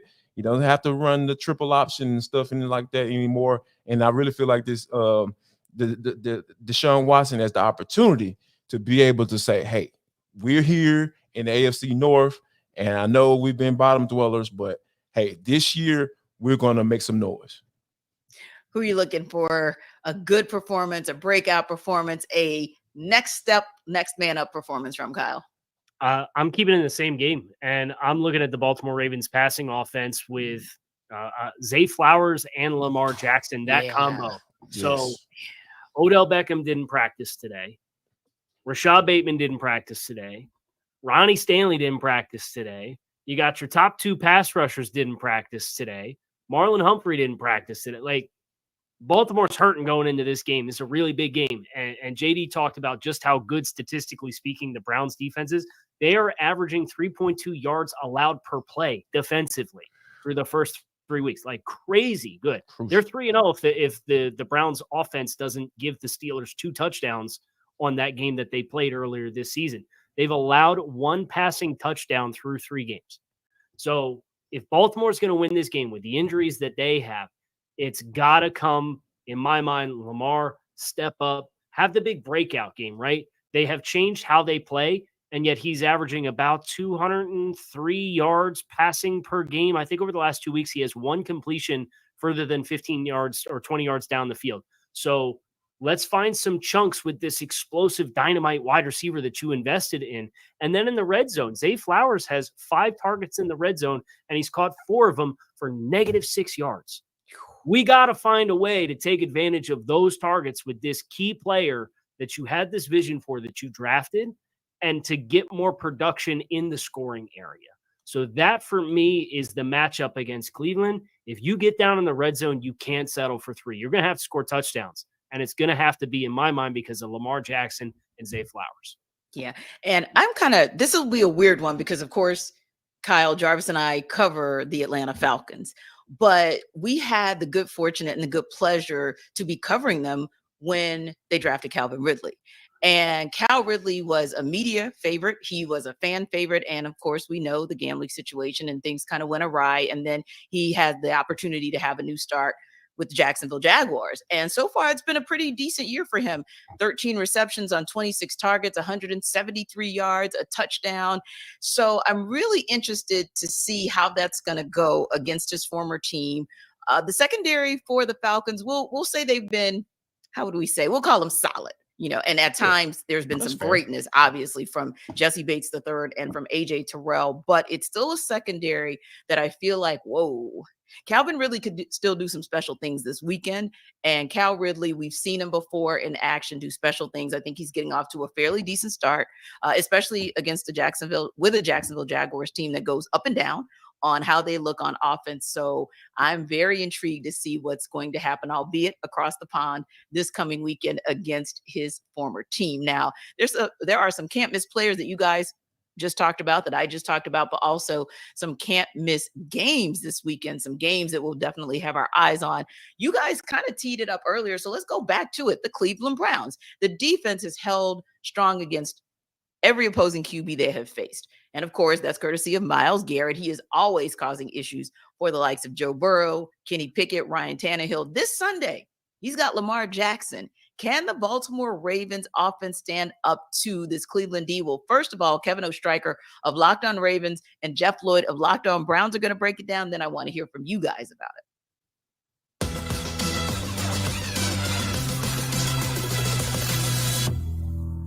But all right, let's get to predictions, final scores. Jeff, who do you have winning this one and why?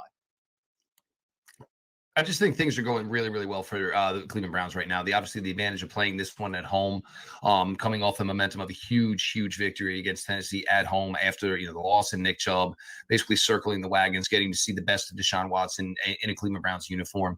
I think the momentum continues to grow here. The Browns get to go into the bye week, and then obviously have to face one of the toughest teams in the NFL, the San Francisco 49ers, in Week 6. I think they're going to continue the momentum here. Look, I think it's going to be a closer ballgame than their first two wins, obviously Cincinnati and Tennessee. I think maybe some 23-16, 24-16. I just think the Browns really have a really, really good momentum going here. And even if the Ravens basically are going to get some guys here back, again, I just think it's, for Ronnie Stanley to come back this week, for Lindenbaum to come back this week, nobody wants to come back. You usually want to come back basically, against some soft toss, what I'm saying? A little batting practice. You're coming back against a defense right now that's just playing out of their mind. And, it might be a really, really difficult spot for those guys to come back to. And again, even if, maybe you get Gus Edwards, but maybe, with Beckham and Bateman, if they aren't even on the field yet, and we're talking about a hamstring and an ankle, you really question whether or not those guys are going to be able to go Sunday. And if that's the case, look, I love Zay Flowers. I think he's going to be a fantastic receiver. But Denzel Ward's a good matchup against him. Martin Emerson can bully him. Greg Newsome has been great in the slot. So wherever you're going to put him, he's going to face he's going to be the number one guy, and he's going to face a top corner wherever you line him up, whether it's left, whether it's right, or in the slot. So, it does make for tough sledding for Baltimore. But then again, number 8 is still the show. He's still a star in this game. And when he's on the field, he's capable of beating any team in the NFL. But I think the Browns handle this one. For me, it's tough because Cleveland's playing so well defensively. The Ravens are still trying to figure things out on the offensive side of the ball, especially with a new system under another former Browns old friend in Todd Monken. So it's difficult to say, well, yeah, the Ravens are going to go out there and put up 30 on this Browns defense. I do not think that happens. I think what it's going to be is more of a grind it out, slug it out, AFC North defensive matchup game where it's going to come down to a play or two late. When it comes down to a play or two late, I'm going to believe the Ravens aren't going to have these massive, multiple self-inflicted wounds. And I'll say it comes down to a Justin Tucker field goal. I'll say 20-19 Ravens at the end of the day. But regardless, I think it's going to be a close game. I think it's going to be an exciting game and could have really big implications coming down the line in the season. Again, we could look back in this Week 4 matchup and say, well, man, the Ravens really could have won that one, or the Browns really could have won that one. But either way, I both teams have paths to winning, but obviously at this point, one team can come out on top unless there's a tie, and I cannot stand ties. So hopefully we don't go that route.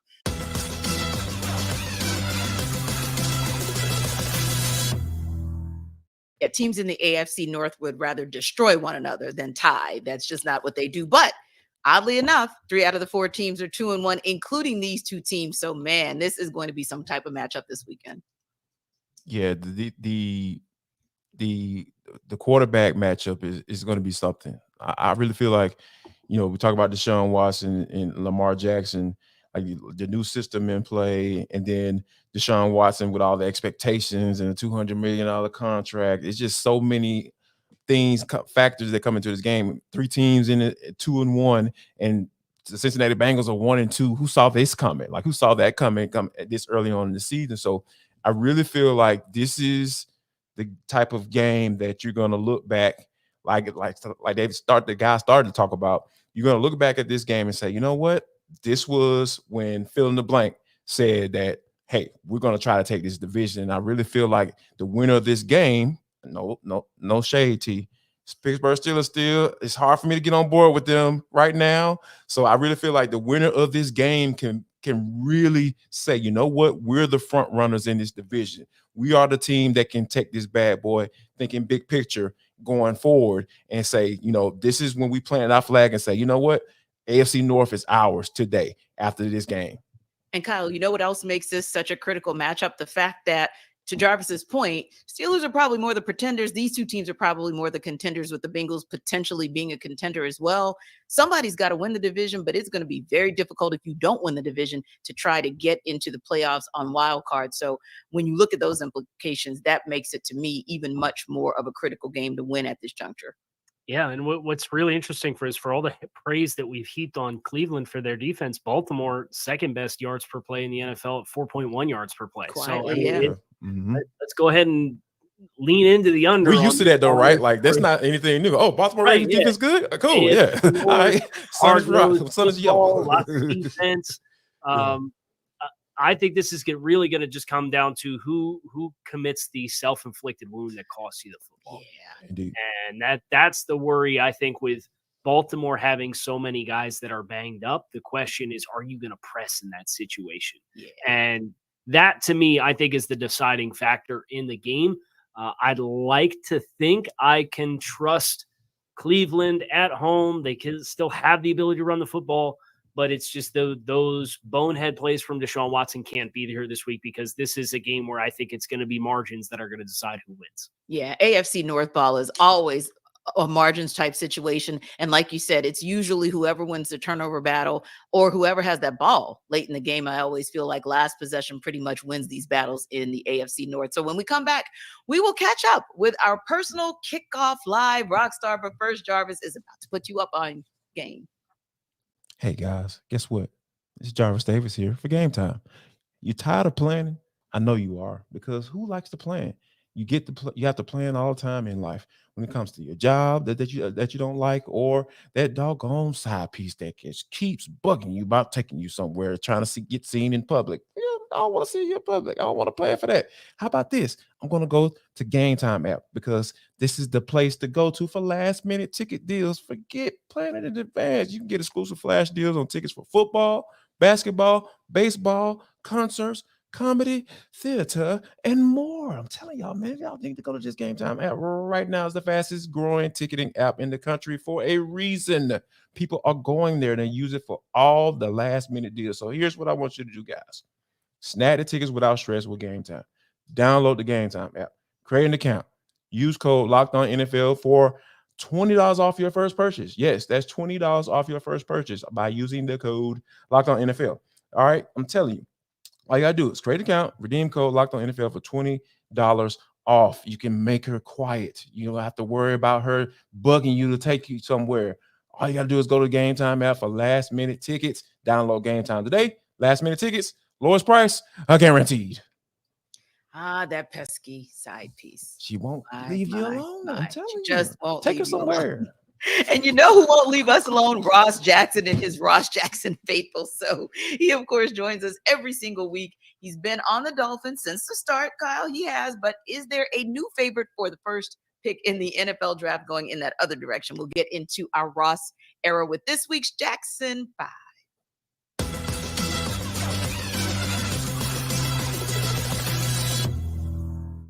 All right, everybody. It's the rock star of NFL Kickoff Live himself, Ross Jackson, here with the Jackson 5. Yay, let's hear it for him, because you got the, oh my goodness, you got such a supporter crew that comes through from every week for NFL Kickoff Live, and we certainly appreciate it. Now, look, your smiles, all smiles right now, but I know it was a tough week last week because Saints did their first L of the season.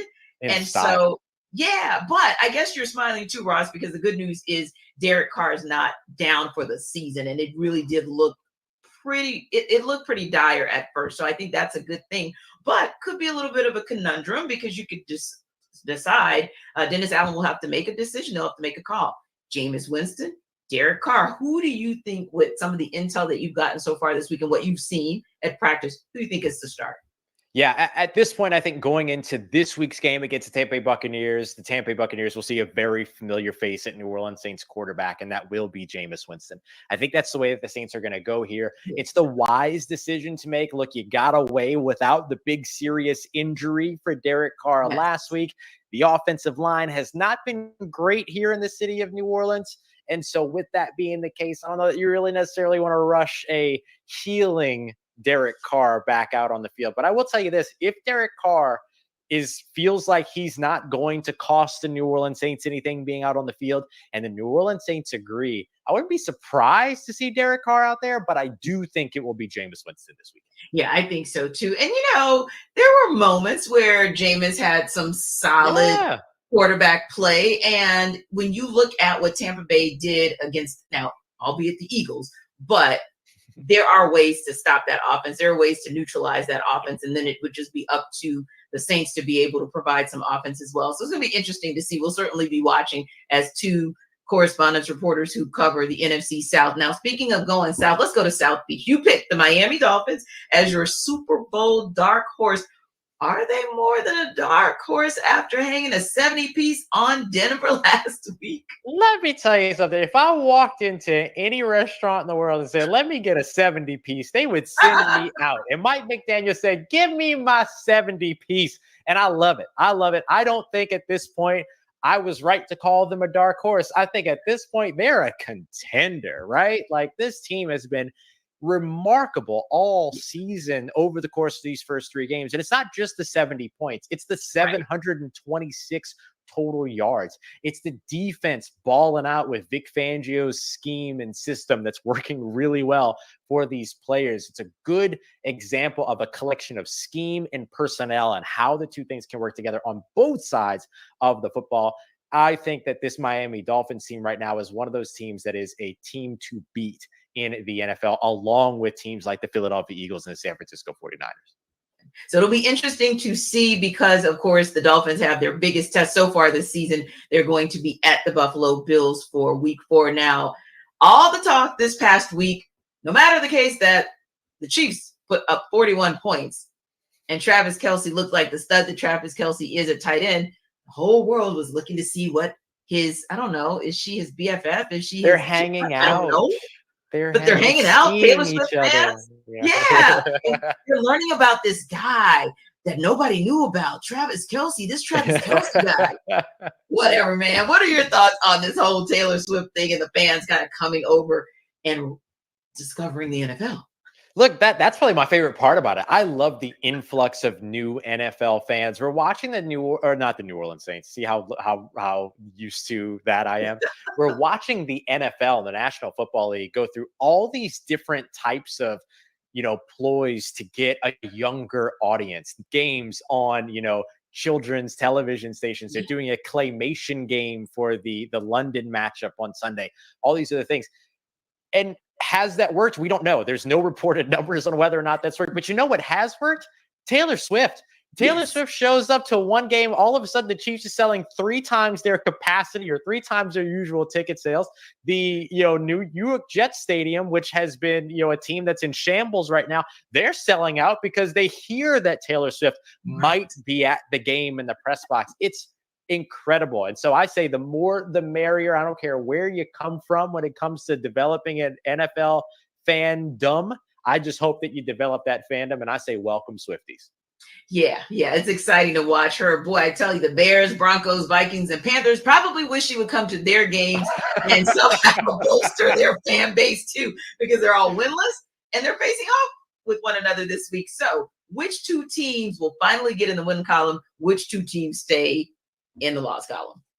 I think a Denver Broncos team going up against the Chicago Bears. The Denver Broncos defensive coordinator said they're going to get it fixed and they're going to get it fixed fast. Well, when you let up 70 points, there's nowhere to go but up. So yeah, you're going to get a lot of stuff fixed, and it's going to help you big time that it's going to be the Chicago Bears that you're trying to get it fixed against. So I think the Broncos will come out with a win, not one that they're going to be super happy to brag about, however. And then when it comes to the other matchup, the Minnesota Vikings traveling to take on the Carolina Panthers, I just think that the Minnesota Vikings are a little bit more prepared to be that team right now. They're both 0-3.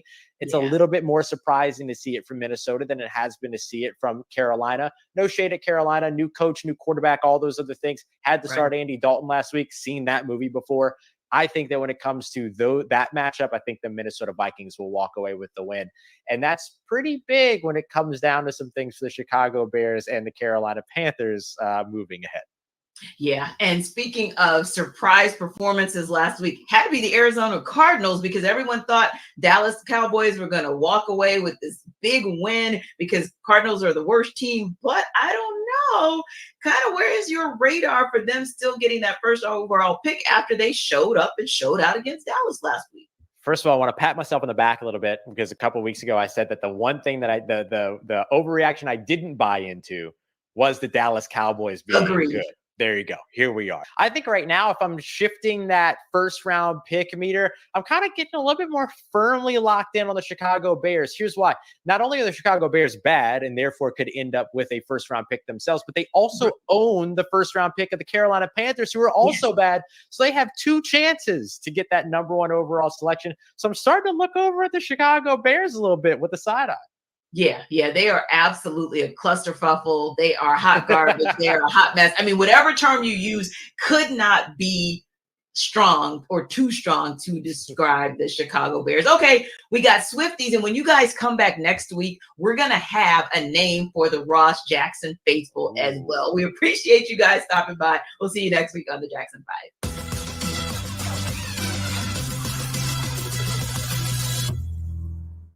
Now, of course, you guys know that our guy, Ross Jackson, gave us a little bit of news on Derek Carr. He returned to practice, and he is still listed as questionable. So like Ross and I said, we still kind of feel like there's a good chance that Jameis Winston could go. It's kind of a toss-up right now, but again, still good for the Saints, I'm sure, to have Derek Carr back at practice and have the possibility of playing him when they take on the Bucs Sunday. Yeah, that's going to be something that I really feel like we talked about earlier, there's going to be a determining factor as to whether or not the Saints have a chance to win this game, because the Bucs are coming.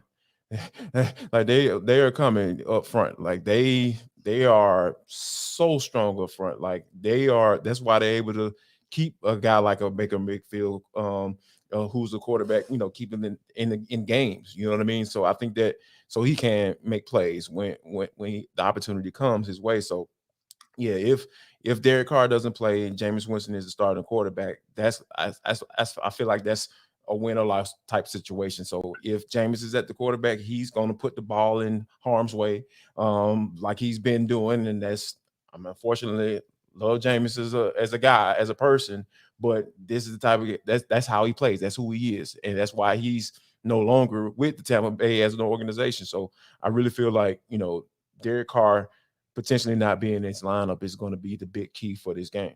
Yeah, and Kyle, maybe another game that will have an a bigger impact due to injury than even we were talking about just 6 or 7 minutes ago, to tell you how quickly things can turn. We just got official word that Odell Beckham Jr. and Rashad Bateman have officially been ruled out for Sunday's showdown between the Ravens and the Browns. And we talked about the impact that Zay Flowers could potentially have on this offense if he and Lamar Jackson can connect. But I thought about it and kind of looking at it, although, yes, those are absolutely two losses. When you kind of dig into the numbers, it's interesting because 5 for 7, 66 yards for Odell Beckham Jr., no touchdown so far, 7 targets, 7 receptions, 9 targets, and just 59 yards. Again, no touchdowns for Rashad Bateman. But you look over at Nelson Aguilar, quietly, he's got a touchdown. Quietly, his numbers look a little bit better because he's had 9 receptions, 10 targets, 102 yards. Do you think, however, with both of these guys now being officially listed out, Kyle, that between Nelson Aguilar and Zay Flowers, Lamar Jackson still has enough to be able to move this offense? I think anytime you have a quarterback who has the dynamic ability of Lamar, it's hard to dismiss the ability to move the ball. Now, I think Cleveland's got really good team speed, I think they have a secondary that can kind of match on Mark Andrews. I think they have a secondary that can still give some problems to Zay Flowers, whether he's inside or outside. So it's just a risk that I think Baltimore ran with what the wide receiver market has turned into, with how expensive it is to do business in that area and sign free agents. And it's now considered a premium position based off of these $30 million contracts that the top of the position is getting when they're signing new deals. It's really hard to remake and remodel when you have, I don't want to say glossed over wide receiver for as long as Baltimore has, but they had the MVP season in 2019, and then they tried to shift with Greg Roman, and they were like, it didn't really work great, so we're going to go back to a bunch of tight ends and not really continue swinging the bat overly aggressively at wide receiver. And like doing it in one offseason was going to be really hard. So what do? You find Odell Beckham, who has high upside with what he is when he's at his best, and you're hoping that Rashad Bateman can be the first-round player that he was, but he's had durability issues and has continued to now have durability issues. It's just fans always want to be all like, oh, you should have done this better. Every team says we should have signed more offensive linemen, right? They're not just laying around. Like there's an availability there. There's a limit to the resources that you have. I think with what you're saying with Baltimore, unfortunately, is an embodiment of that, where it's really hard to just flip the switch and find 11 personnel that's really going to hammer on all cylinders. And they're just kind of getting hammered with it right now. So Lamar's going to have to be the Lamar Jackson that he was when he proved he was capable of being a league MVP and be a dynamic playmaker. Now, it might look differently for what the plays calls look like versus that offense and this offense, but you got to make the plays if you're going to win the game. Differently indeed. And if there's one thing the pandemic has taught us as well, speaking of differently, it is how to shop differently. So Jarvis is actually going to tell us a pretty good way to do that with eBay. And guess what, guys? Our partners at eBay Motors have teamed up with Locked On Fantasy Football host Vinny Iyer. Yes, I got Vinny Iyer to bring you some of the best fantasy picks each week, all season long. Whether you're prepping for a daily draft or you're scouting the waiver out, trying to figure out how to beat that guy who continues to talk trash to you every week, even if y'all aren't playing each other, they out here trying to talk a little trash. So yeah, every week, we're going to get you prepared to, provide you some players that are guaranteed to fit on your roster. So let's see who Vinny has picked out for us in this week's eBay Guaranteed Fit Fantasy Pick of the Week. This week, it is Broncos running back Javonte Williams has gotten a healthy 48 opportunities in his first 3 games. But so far, he's managed only 180 scrimmage yards and 0 touchdowns during the team's 0-3 first start.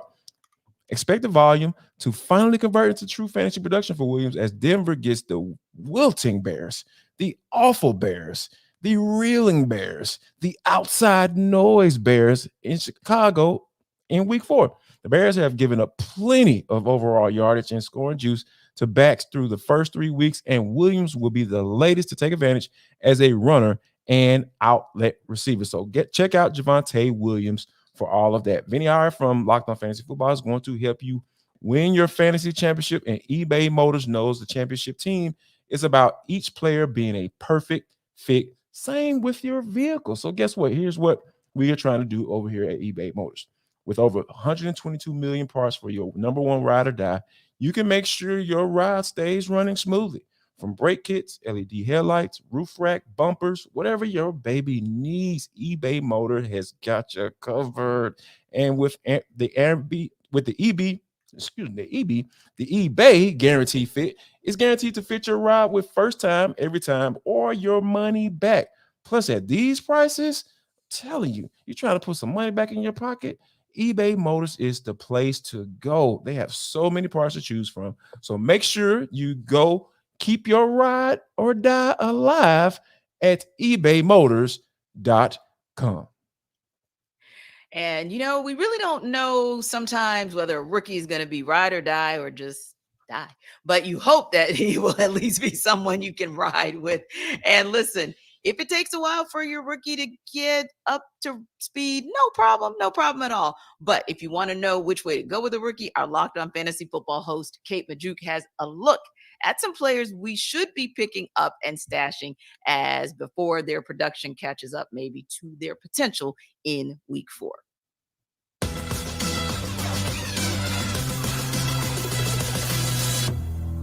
We are now a few weeks into the season, and this is a time that rookies can finally start seeing more playing time, or you might want to consider picking up an insurance back in case of a big injury to one of these stud running backs out there. So here are 3 guys I think you should consider picking up and stashing prior to kickoff on Sunday. First up is Chiefs rookie wide receiver Rashee Rice. So he's a second-round pick this year, and he led the Chiefs wide receivers with 5 receptions for 59 receiving yards in week 3. But the thing is, he was tackled down twice at the Bears' 1-yard line. If he were to have scored 2 touchdowns with that stat line, Rashee Rice would have been a top waiver priority pickup this week. Instead, he's still probably sitting out there on your waivers. Rice has the second most targets and receptions on the Chiefs this season, behind only Travis Kelce. And he saw a season-high 38 snaps in week 3 after only playing 11 snaps in week 2 and 20 snaps in week 1. I think Rashee Rice is a great pickup and stash, and hopefully he can break out here in the next coming weeks. Another rookie wide receiver I want to pick up before this week, it's Broncos wide receiver Marvin Mims Jr. His usage makes absolutely 0 sense. I do not know what the Broncos are doing. He has, for whatever reason, he's the only shining light on this entire team. The rest of the Broncos team is very depressing, but he's the one thing that's working out for them. But he's played 17, 16, and 15 snaps over the first 3 weeks of the season. He has 7 receptions. That's it this entire year. But these are the yards he's had on those receptions. A 60-yard catch for a touchdown, 53-yard catch, 38-yard catch, and 30-yard catch. So 4 of his 7 catches went for a lot of yards. Plus, he had a 99-yard kickoff return touchdown. This guy is dynamic. And once Sean Payton and the Broncos open their eyes and actually get this talented player on the field more, he should be fantastic for fantasy. So again, that's Marvin Mims Jr. See if he's on your waivers and stash him if he is. And then for an insurance back, you might want to look at Elijah Mitchell, the 49ers backup to Christian McCaffrey. We all know CMC is absolutely amazing, and he's on the field so much. So Elijah Mitchell's not going to have much value for fantasy unless there were to be an injury to Christian McCaffrey. But the thing is, right now, the 49ers are kind of running Christian McCaffrey into the ground already through 3 weeks. He has 71 touches, which is the second most in the NFL. And we know that CMC has dealt with injury issues in the past. I mean, there was a few seasons there where it felt like every time he got into the game, he was getting injured. He was able to stay healthy last year. Well, hopefully he can stay healthy this season. But I do think it's important to pick up that insurance running back, especially if you have Christian McCaffrey starting. Have Elijah Mitchell on your bench, because if CMC were to go down, he would be an every week start.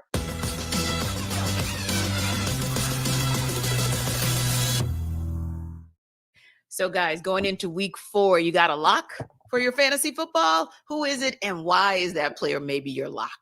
I got my lock. It's Tyler Algier of the Atlanta Falcons. The Jacksonville Jaguars, I'm telling you guys, awful against the run game. They have just been giving it up to the Glock when it comes to running the football. So, yeah, but seriously, though, I really feel like the Falcons are going to get back to the basics, being able to run the pound the rock. And I'm not excluding Bijan Robinson, Kyle. I see you over there kind of squirming around. In disgust. Yep. I see. I understand. But follow me here. I really feel like Tyler Algier brings something different to the game. Not better. I'm not saying it's better, but he brings a different element to the game, was what Arthur Smith wants to do. He wants to be able to pound that people into submission.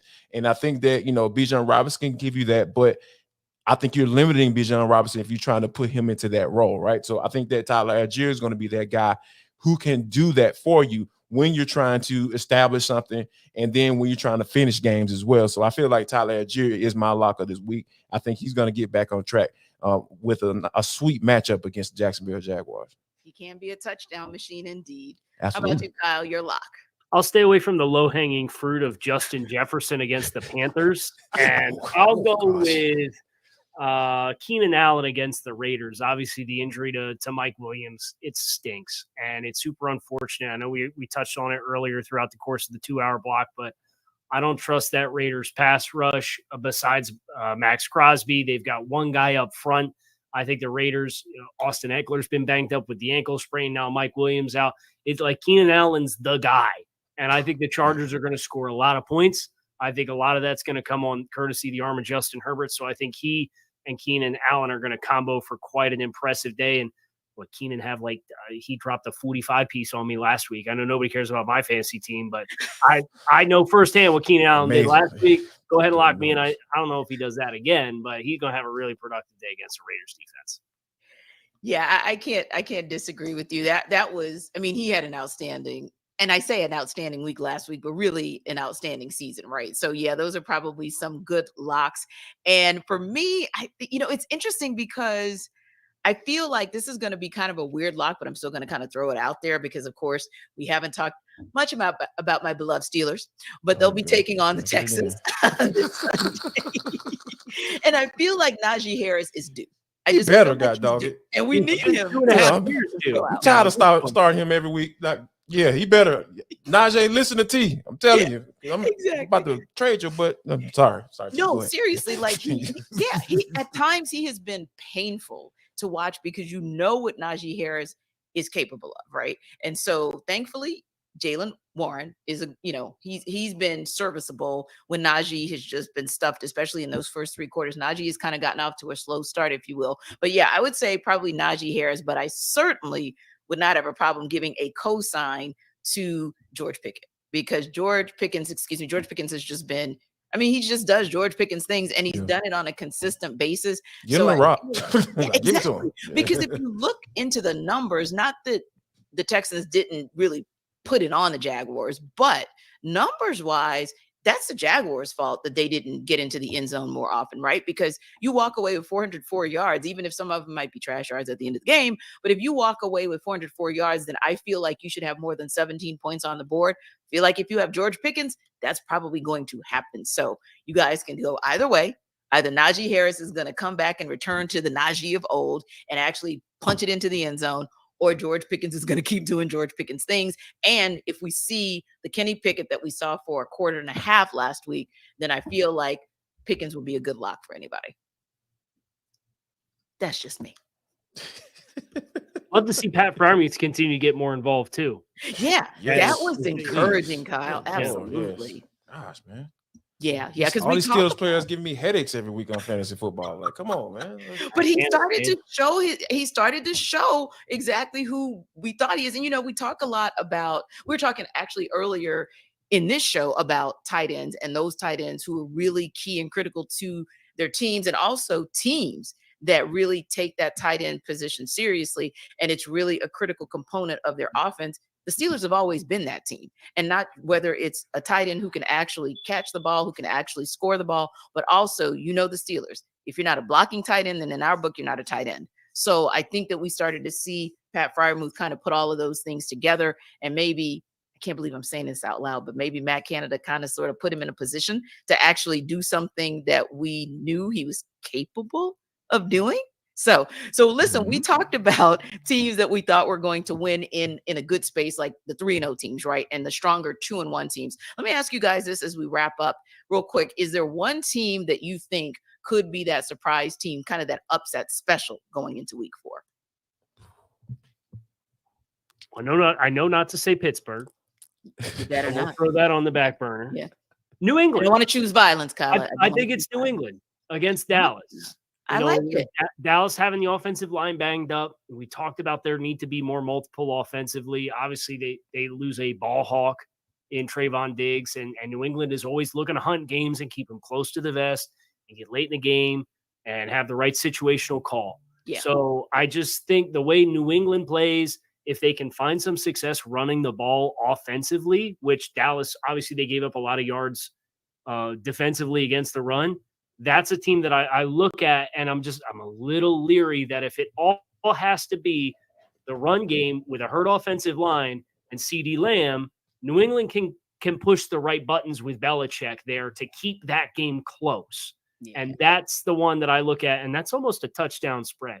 So I'm not saying New England's going to win the game, but if you ask me an upset special, that's the one I look at. I think the recipe's kind of there for that to happen.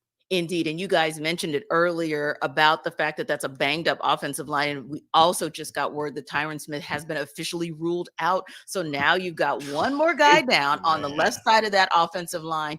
Yes, Kyle, that could be an upset special in the making. What about you, JD? I'm with you. I agree. I think that's a really solid doggone pick because what do we say about Cowboys and expectations? They don't meet them. It's like that guy that you're just waiting around for him to propose, and he goodbyes the ring, but he never asked the question. That's the Dallas Cowboys, and that's just how they operate. They build you up to kind of say to disappoint you.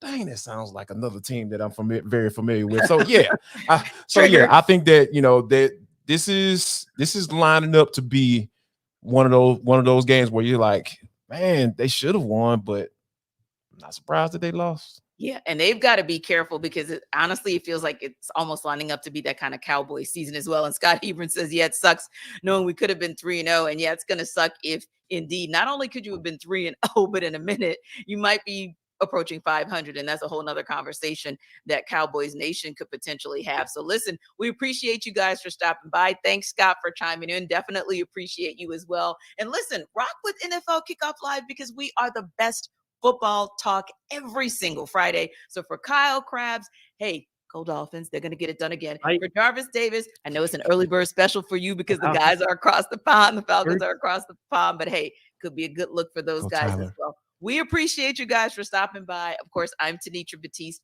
hanging out with these guys each and every week. And of course, you better come back next week because we want to hang out with you. See you then.